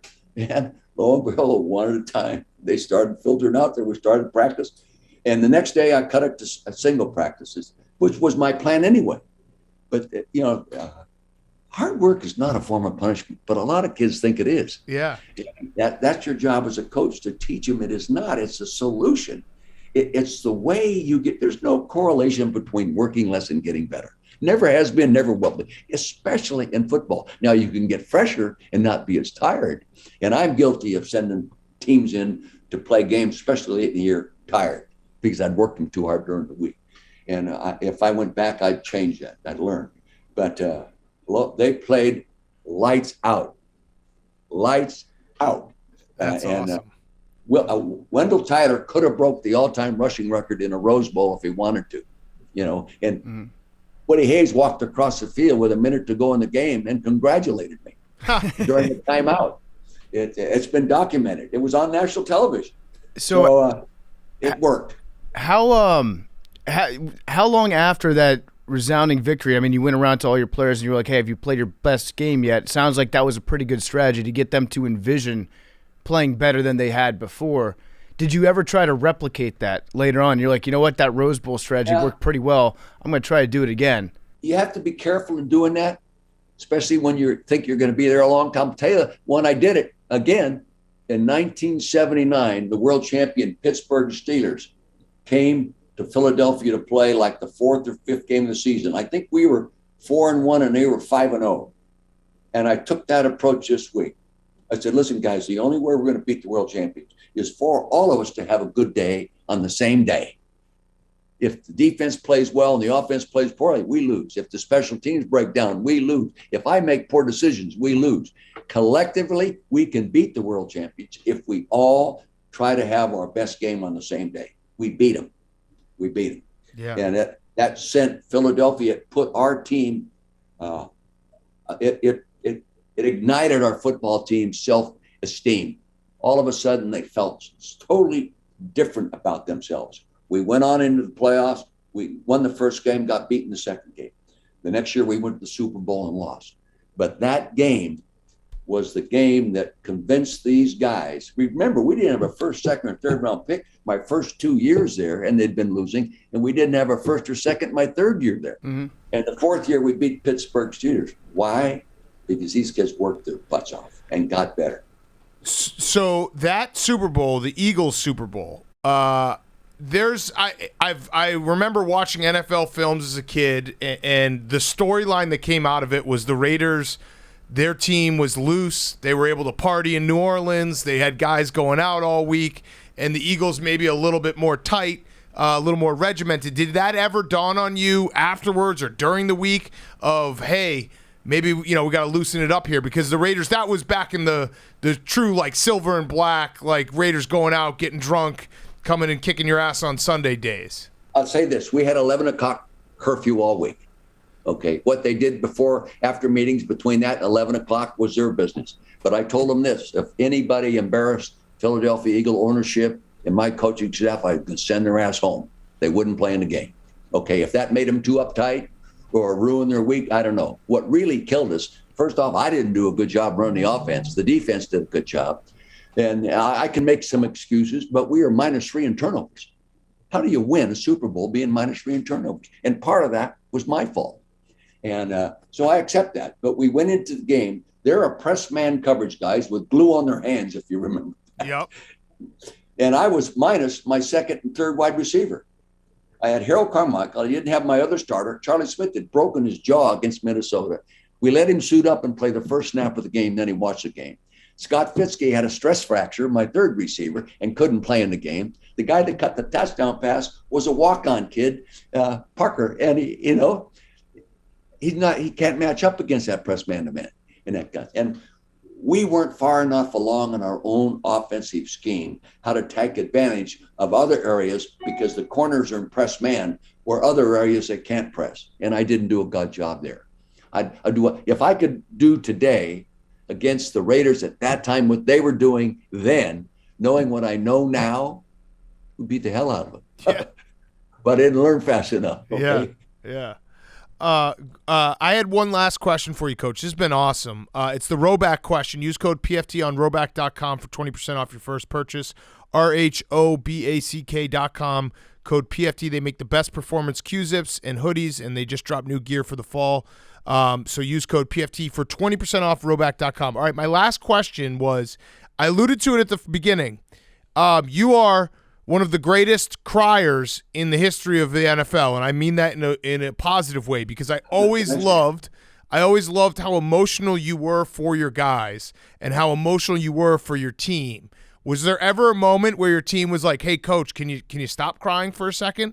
Because I thought it was always a positive. I was like, if you get a big win out of Dick Vermeil, he's going to cry, and it's going to be great. It's going to make everyone else cry too. Yeah, well, it used to bother me.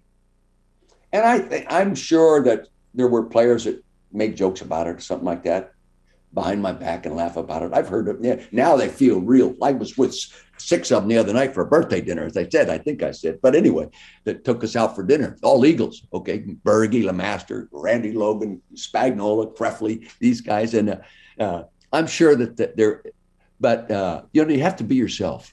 Yeah. You have to be authentic. And I'm an emotional guy. I have always been an emotional guy. And, not too long ago, it's been a while now, General Schwarzkopf, I read his stuff, I read his book, and I knew how he felt. But he was on 60 Minutes with Barbara Walters. And she asked him about why he is so emotional and sheds tears from time to time and people around him. And he said, Barbara, I don't worry about those guys under me that shed tears. I worry about those guys that don't. He said, the guys that do, I know they really care. I know where their passion is. I understand them. And that made me feel better. I used to walk in a stadium to go out for pregame warm-up, and fans would yell, "Hey, Vermeil, why don't you cry for me?" I felt like flipping them the bird. I didn't do it, But, I think it's very, very important to be authentic. Be who you are. Because sooner or later, players figure who you are anyway. And when you're consistent, they'll trust you. They'll trust you. And they may not always agree with everything you do or say, but when they know you are you. And I think they buy in more quickly that way. It's a great lesson, yeah. We saw it with Dan Campbell. He obviously cares about his team, and he got emotional. And when we saw that, we were like, I appreciate this guy being so passionate about his players and his guys and his opportunity. I love football guys love to cry about opportunities. If you have that passion for something, then I'm buying in to what you're doing. Well, I'll tell you that Ray Agnew is assistant GM there right now. Okay. I sent Ray a note yesterday. He played defensive tackle for me at St. Louis Rams. We remained very close all these years, and great guy. And I sent him a note in regard to that situation. I like watching Detroit Lions play. They play balls out. Okay. I mean, They may not win that freaking ball game, but they're going to take some prisoners. Okay, they're going to get after you. And I think the first minute you don't respect them, you're going to get your butt knocked off. And eventually, that will permeate into positive experiences. That's happened to my teams. I've taken over 3 losing football teams. The first 2 years, we won about 40% of our games. Our third year, we won over 70% of them. Sometimes it takes time. And I wasn't big on early just getting rid of people. I like to see what people had, and maybe they do fit. They just didn't, what they were asked to do wasn't what they can do real well. And so, I respect Campbell. I really do. I think they're going to end up being a good football team. They play Philadelphia this week. Yeah. They play Philadelphia in there. It'll be Philadelphia better be ready because you're going to get their helmets knocked off every week. And that's a reflection of their head coach and their coaching staff. I love it. You are a football guy, but like you're probably the best adjusted football guy we've ever had on, because like these life lessons and like I said, the crying thing, like I just always love, like that's if you watch, any press conference, any, post game, it's like, how would you not want to play for a guy like that? Because he cares. He cares. I appreciate you saying that. I appreciate you saying this. What I said to Ray Agnew yesterday in a note I wrote a long time ago, that rebuilding a losing football team is like remodeling your home and living in it while you're doing it. Everything is disruptive. People walk by the street and say, geez, what a ugly looking house that is. And your wife's mad at you and nothing fits and all that. But you gradually rebuild it from the inside out. And all of a sudden, people are walking by that house you rebuilt and say, God, it looks a lot better than I ever thought it would. Yeah. And that's the NFL coaching. Mm-hmm. Yeah. So what would be the first step in that if you're redoing the foundation? You can't paint the siding on the first week. That's, you put the finishing touches, the cosmetic stuff on later. If you're fixing the Lions or a team in that situation, how do you address that straight up? You start out telling the truth. And in the first training camp, you guarantee them this, that they may not make the football team, but by the end of training camp, they're going to be better football players. And those that make it, a guy used to say, like the guys that landed in Normandy, not all of them made it, but at the end, everybody wins. And that's just the way it is in the NFL. There are times I cut people, I would have loved to have been able to keep them on the roster because they were making a contribution to us eventually going to be in a better football team. They just weren't gifted enough, but they had everything else. And sometimes they had more in terms of commitment and desire to play well. And, it's harder to do that now, guys, because the union controls how much time you spend on the practice field, not how much time the team needs to get better, and when players start working at a level and a tempo and an effort that they start seeing the reward from their work, it becomes what they really believe in. And like I always tell them, guys, you're going to end up making more money when you play better. Yeah. And it's all controlled in your effort every day to get better. And it's my job to provide you in the environment and the assistant coaches that can help you get better. And I've said this many times, and I've had the opportunity to prove it. Winning is not complicated. People complicate it. I love it. That's a great lesson. Coach, thank you so much. Best of luck. We're rooting for you to make the Hall of Fame. And we really appreciate you joining us and giving us some of your time. It's always exciting as hell to talk football. Okay, guys. Yes. Yeah. My pulse rate, I'm 85 years old Friday. My pulse rate right now is a hell of a lot better, higher than normal. Let's go. All Anytime you want Thanks, to talk Coach. football. I love it, Come Coach. on back. Thank you. Thank you, guys. Take care. All right. Anytime. Call me. See ya. Dick Vermeil is brought to you by our great friends over at Sling. You can go to sling.com/barstool. Sign up now. Get your first month starting at just $10. If you love watching live sports but you're tired of the high prices, it's time to take control of your TV experience. It's high time that you got Sling. Sling is the place where your favorite sports channels like ESPN, FS1, TNT, and more, you can find those all together for less. With the Sling Blue and Sports Extra package, you get Red Zone, NFL Network, and more for only $21 your first month. Plus, you can watch past episodes of Pardon My Take. You can watch The Yak. You can watch Stool Streams. You can see exclusive new Barstool content for free on the Barstool Sports channel only on Sling. It's easy to use, easy to set up. Set up now. Get your first month for just $10 when you use sling.com/barstool, whatever you're into. Sling is where you can find the live sports that you love all in one place. Sling.com/barstool. Sign up now and get your first month starting at just $10.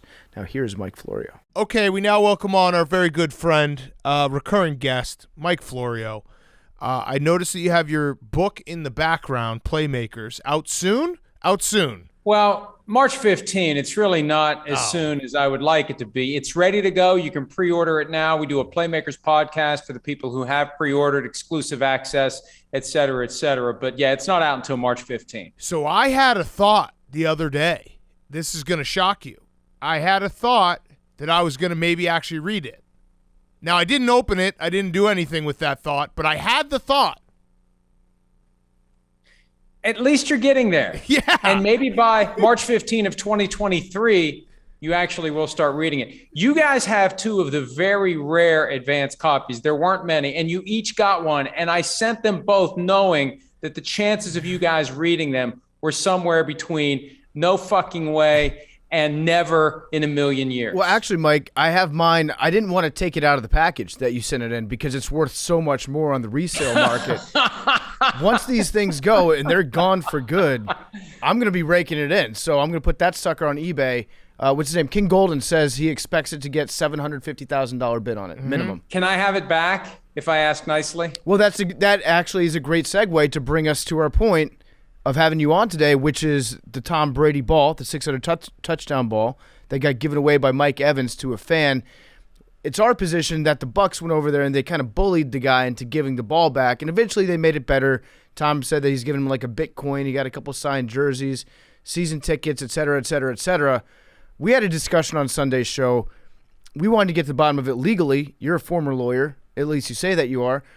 Did they have a right to demand the ball back, or once it gets handed to the fan, does it become his property or her property? I actually did research on this. The first legal question I have researched in years. I quit practicing in 2010, and what I did was, now look, I don't know whether or not there's some quirk in Florida law. After all, it is Florida. There could be some personal property law there that would allow someone who gives someone else something to go reclaim it within a certain period of time, like some sort of, regret law or some BS like that they've concocted. But I looked at the season ticket agreement. I looked at the general ticket agreement. I looked for anything in there that would give the Buccaneers the ability to go to someone who got a souvenir, whether it got kicked, thrown, or handed, and say, you have to give that back. And I found nothing. I checked with someone else. It's a team-by-team procedure. And I guess if you wanted to, you could put a provision like that in the ticket. I have all sorts of BS, fine print, boilerplate stuff on a ticket. There's nothing on the Tampa Bay Buccaneers tickets that would give them the right to go get it. And think about what a PR debacle it would be if you have one of your players hand somebody something and then they go and try to take it back. Bad customer relations, bad PR, and I don't think they'd have a leg to stand on if it would end up in court. That's Washington football team giving. We don't do that. Yeah, well, and Washington football team would probably be the only team that would try to do something like that, sue a fan over something that ended up in the stands. So you're looking up this law, and was there any moment where you're like, what am I doing? No, because you guys asked me to do something and I do it. I mean, what the hell? That's what family does. I'm telling you, we're taping this at noon Eastern, and I have a very rigid Rain Man schedule for my lunch. I'm delaying my lunch for this. So you guys want me to do something, I do it. Okay. Not only that, I saw that you usually put your power rankings out at exactly noon on Tuesdays. We kind of interfered with that as well. You had to put them out. Had to get them done early. Had to stay up late last night. After I researched Florida law, after I read in detail every word of the season ticket agreement for the Tampa Bay Buccaneers, I got my power rankings done and posted them so I could focus exclusively on preparation for this momentous occasion. So no harm, no foul with the fan. It was, the Bucs. It's different than baseball. Like baseball, if you catch the ball, you've caught the ball, and it's like a big accomplishment because you're competing with everyone. This to me was like a very simple open and shut case of Mike Evans was stupid to give the ball away, and then once they realized the mistake, the fan gets something out of it. He got the Bitcoin, he got a lot of stuff. Like, give it back. I don't know. It's just, it doesn't feel like the same as baseball. Like I know everyone's like, he should have left the stadium, he should have fucking sold it. Mike Evans screwed up. Like, Mike Evans was the one who shouldn't have done that, and maybe you can blame Tom Brady for not telling him that it was the 600th touchdown pass. But I feel like it was like kind of an open shut. Hey, everyone wins. But no, because the guy was given basically $500,000 if you listen to the experts who value these things. I get it, but it was a mistake. Like Mike Evans, if he had known this was his 600th ball, he never would have given it to him. It's not like a baseball where it's like hit and then you compete with people for the ball and you get it and then it's like, oh, we can hold it over their head and all that stuff. Like Mike Evans fucked up. What if it's the record-setting home run ball? And I don't know what the single-season record is anymore. I don't know what the all-time record is anymore. But what if it's some sort of a record home run ball? That's and the guy different. wants it back, and they come find you and say, we want that ball back. It has a lot of meaning to the hitter. Yep. That's different what do you to me. say then? I would hold out on that because getting a home run ball is harder. You earned it in a weird way because like everyone's competing for a home run ball. You bought the ticket. You knew it could be hit. Like when Barry Bonds was going for the record, everyone was buying tickets hoping they would get it. This is simply Mike Evans like handing a ball by accident to a guy, and the guy he got a pretty good package out of it. I know that people are going to say he could have gotten way more. Maybe Bitcoin keeps going up and he gets that $1 million. Well, and I have a feeling Tom Brady didn't buy that Bitcoin. I think Tom Brady's crypto sponsor is paying for the Bitcoin, so he's really not anything. The guy wanted to golf with Tom Brady. Shouldn't the guy He will get around to golf with Tom Brady? He will. I bet you he will. In baseball, if this were the case, if it was applicable, then Zach Hampel would be put to death. He would be like public enemy number one. I feel like in football, it is a little bit different because you don't buy a ticket for a football game with the expectation that, hey, there's going to be 20, 30 balls that are given away over the course of a game unless they're playing the Jets. But we see time and again and I don't know why Mike Evans picked a grown man. We usually see a kid He always does. Football. He's an equal opportunity ball giver away. He gives it to grown men and kids. But if you watch highlights on Football Night in America or elsewhere, you see time and again, if you're sitting down there in the vicinity of the end zone, you have a chance of getting a touchdown ball. They bring it over and they give it to you. So it's no different than the chance of getting a foul ball at a baseball game. So I don't buy that argument. Look, if I he think it is to, different because you're given something versus like actually catching it. Like you're giving it to he's like, here, take this. You didn't do anything to earn it. You just sat there. You stood out. You did something to get the guy's attention. He yelled, Big Mike. And Big Mike brought him the football. Big Mike. So, I kind of do agree with Florio in the fact that, it would be kind of a shithead move to not give the ball back when you're asked and with the understanding that they'll make it right from the Tampa Bay Buccaneers perspective, and they'll give you a lot of stuff. It'll be great. It's not really your ball. It's just dumb luck that you got it in the first place.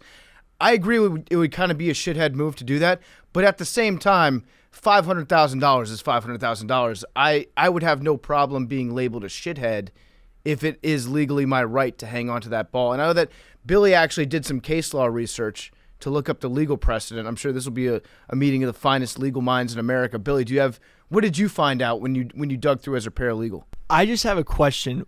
Because the ball is technically Tampa Bay Buccaneers team property because they bring their offensive balls to the game, they're not the NFL balls that they use for kicking. Wouldn't they be able to argue that even if the fan wanted to keep it, take the $500,000 and run out of the stadium, that Mike Evans wasn't an agent of the team to give their property up, and since all balls are labeled and under their insurance, that they could just claim ownership of that ball? He is an agent of the team, though. Wow. Well, now there's two types of authority. There's actual authority and apparent authority. And he has the apparent authority to scoop up a football on a touchdown he scored and hand it to a fan forever. Done. Over. No givebacks, no takebacks. Once that transfer is committed, from the fan's perspective, that fan's got the right to assume that Mike Evans has the authority to surrender that football based upon the common practice of NFL players to hand over footballs after they score touchdowns. Boom, roasted. Oh, okay. It's not a boom roasted when you get Billy. It's like you did didn't you roast me. I just felt like saying. Yeah, this is your Bill, degree. I like it. Billy may want to reconsider his life choices and go to law school. He articulated a very fine argument there. Well, he's had 2 days to think about that sentence. I'm just wondering that if they had a group of lawyers, could they have gotten the ball back from this guy? Wouldn't they look like complete assholes if they even tried? That's a Dan Snyder move. That's only Dan Snyder would do that. But just technically, like if they wanted to. It'd be tough. It'd be tough because he handed him the ball. And that's what happens at football games. People get handed footballs. So, if the guy wanted to dig in for the $500,000 or whatever that ball was going to be worth, and if he wanted to fight over it, and Brady said it himself last night on the Manning cast, the guy lost all of his leverage when he gave the ball back. I mean, he should have gotten that ball. He should have declared to everyone sitting around him, I got to take a dump, and disappeared and never come back. You got to get out of there with the ball, take it home, and then figure out what to do. Mm-hmm. I don't know. I feel like everyone kind of won in this way. I know everyone's gonna be like $500,000, but again, it feels like Mike Evans is the one who should pay anyway. He's the one who fucked up. That's really what it comes down to. He should have had the presence of mind to know not to give that ball away. I agree with you. And if the guy had taken off with the ball, then Tom Brady could go to Mike Evans and say, you have to buy the ball back from the guy, or you have to wait until he auctions it whenever he auctions it, and you have to go buy it and give it back to him. Yeah, that would have been fair. Real quick, Mike, before we let you go, and you can buy Playmakers if you're a book person. I don't know why you're listening to this podcast if you're also a reader. That's kind of weird. But thanks very much for that. Yep. Thanks for helping. Comes out March 15th. Very excited to read it or sell it. Sure. I had a question about the Washington football team and the emails, because I know you've been hot on the case of this congressional investigation into Dan Snyder and into those emails. Just give me a temperature reading, like scale of 1 to 100. How likely is this going to result in Dan Snyder being forced to forfeit the team? Too early to tell, but the fact that it's on the congressional radar screen and they intend to push forward and they want a response from the NFL by November 4, and they have the right to issue subpoenas if they want to, I'd say once somebody with the power to get to the bottom of it gets involved, it gets north of 50. It was under 50. It was well under 50 until somebody decided to peel off some of these secret emails and take out John Gruden. That's when it all changed. And then once it got the attention of Congress, and, the union could still try to file a lawsuit and get these emails.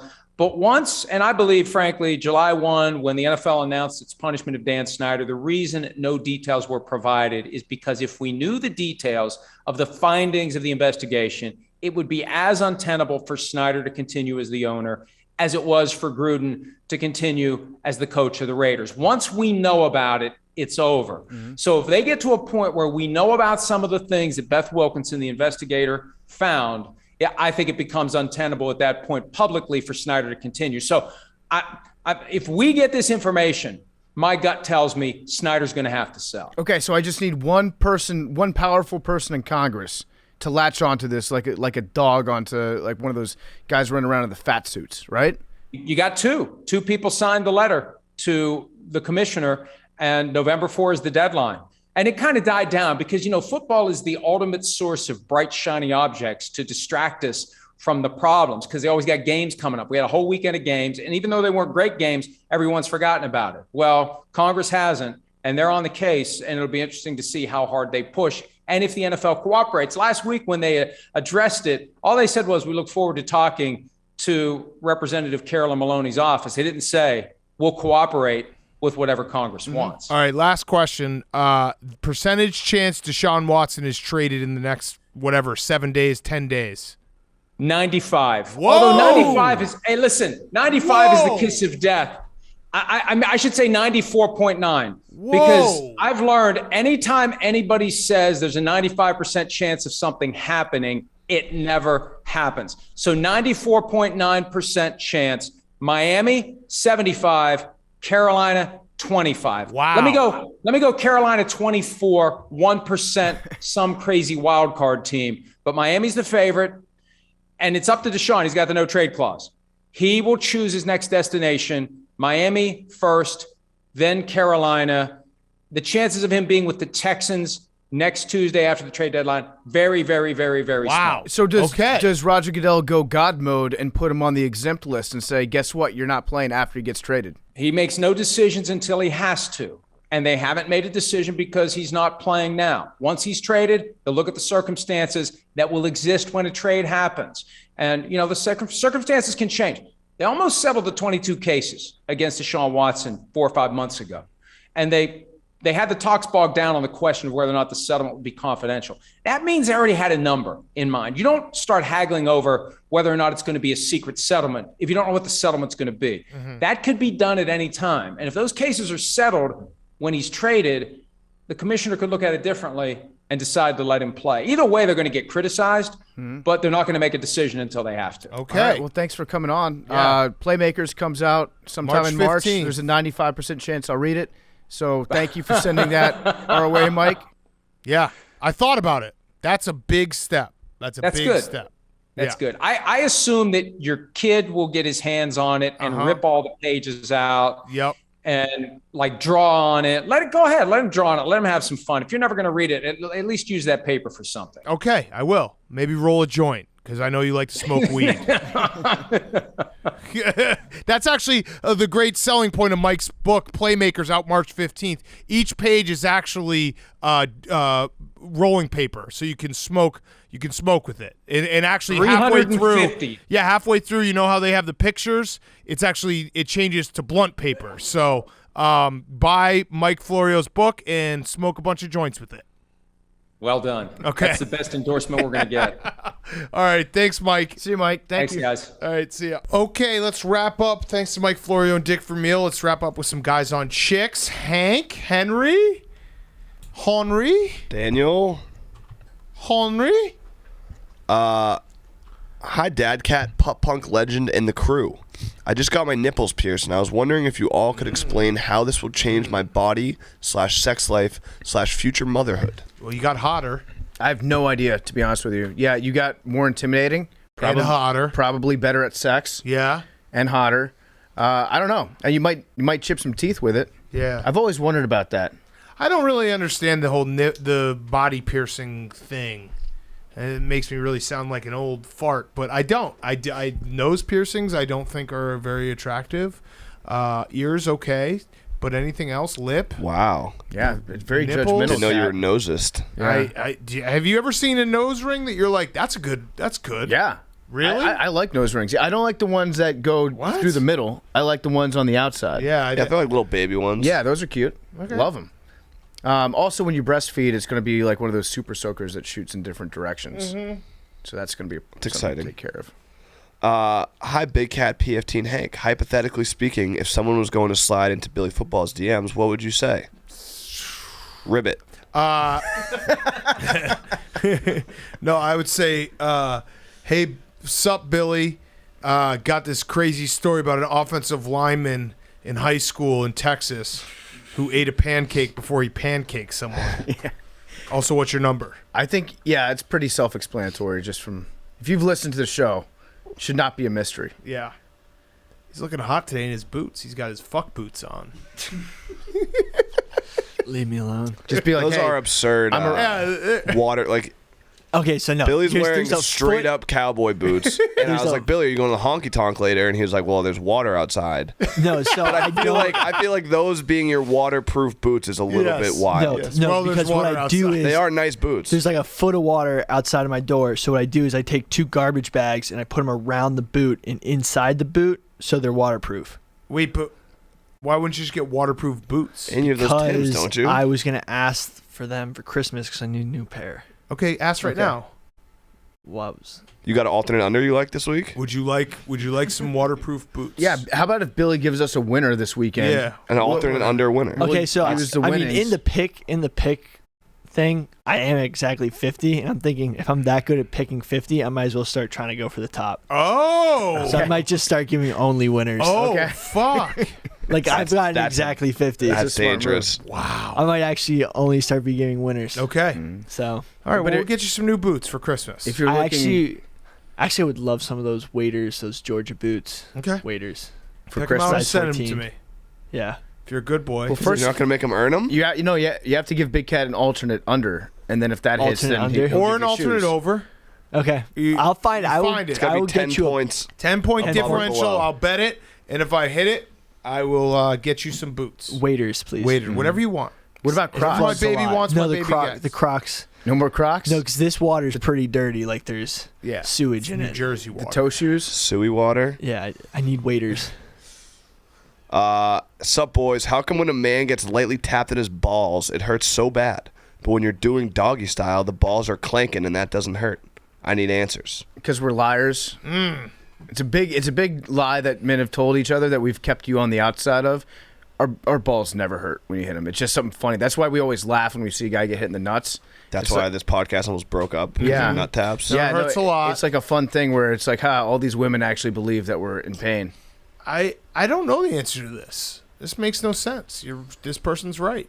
I think it's like a concussion. Oh. Because, like, when you get hit in the head, you don't get concussed all the time.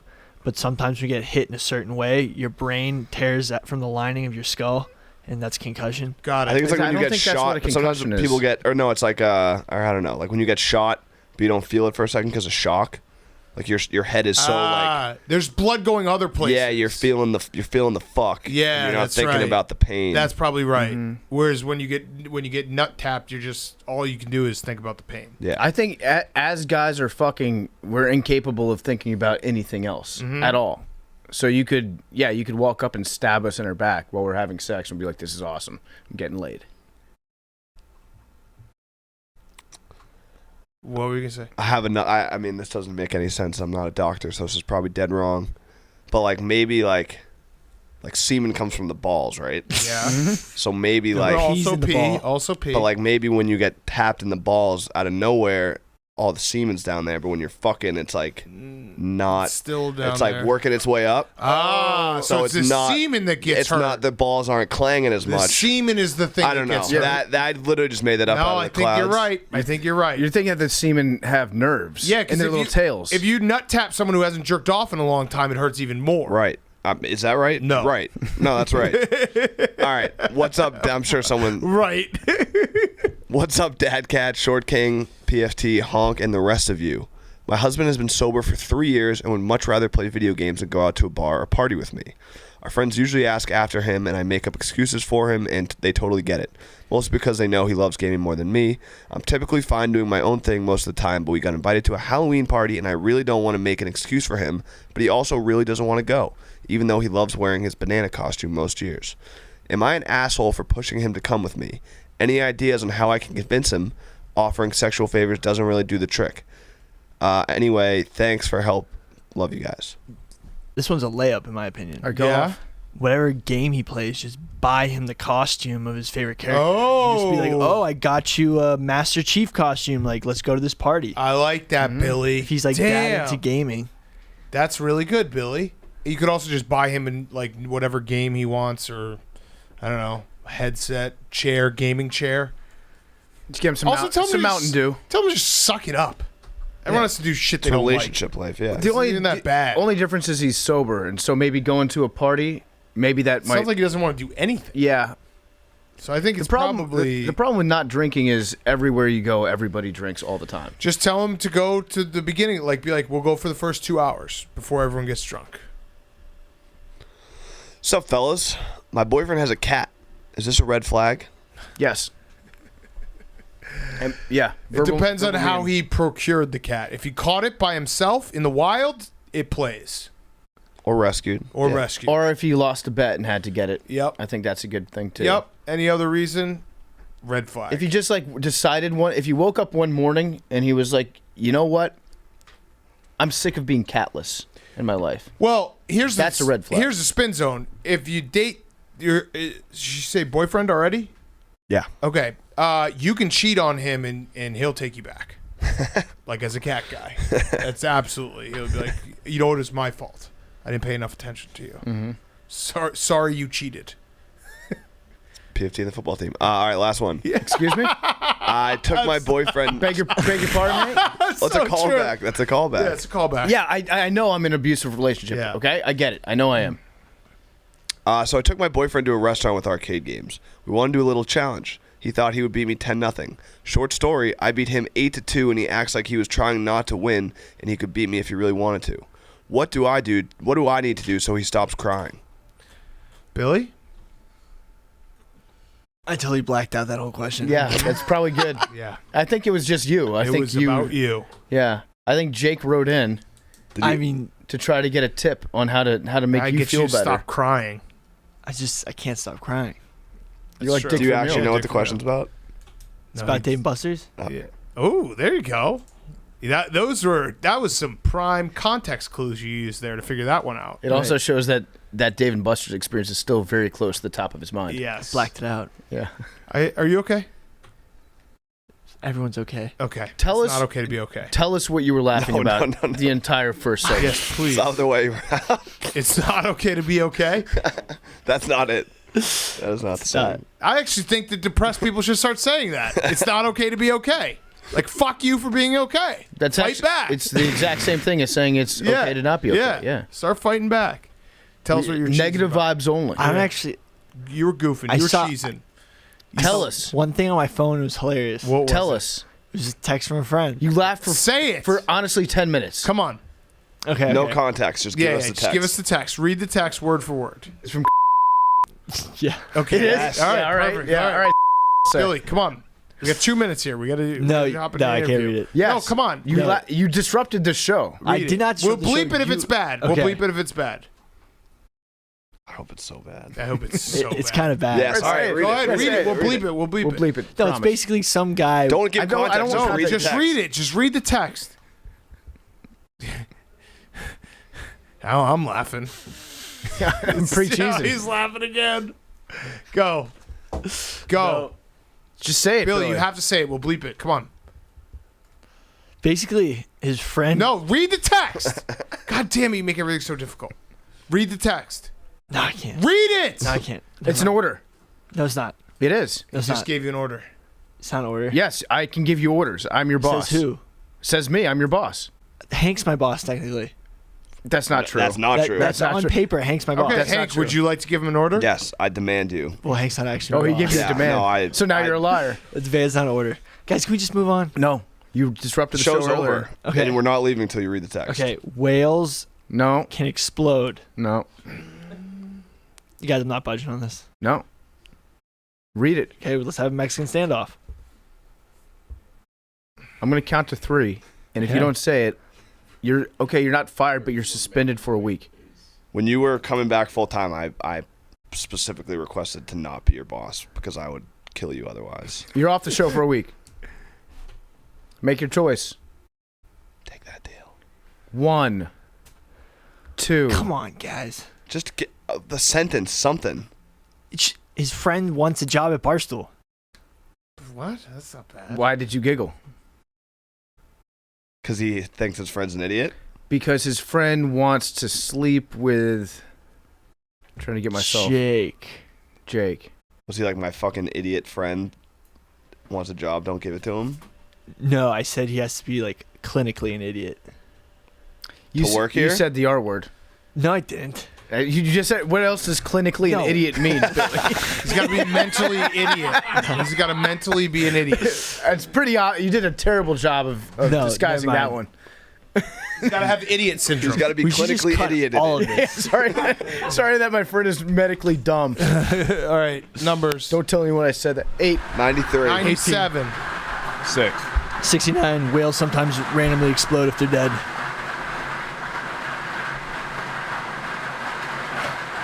15. New number. Whoa! All right. There you How go, many we got 15. left?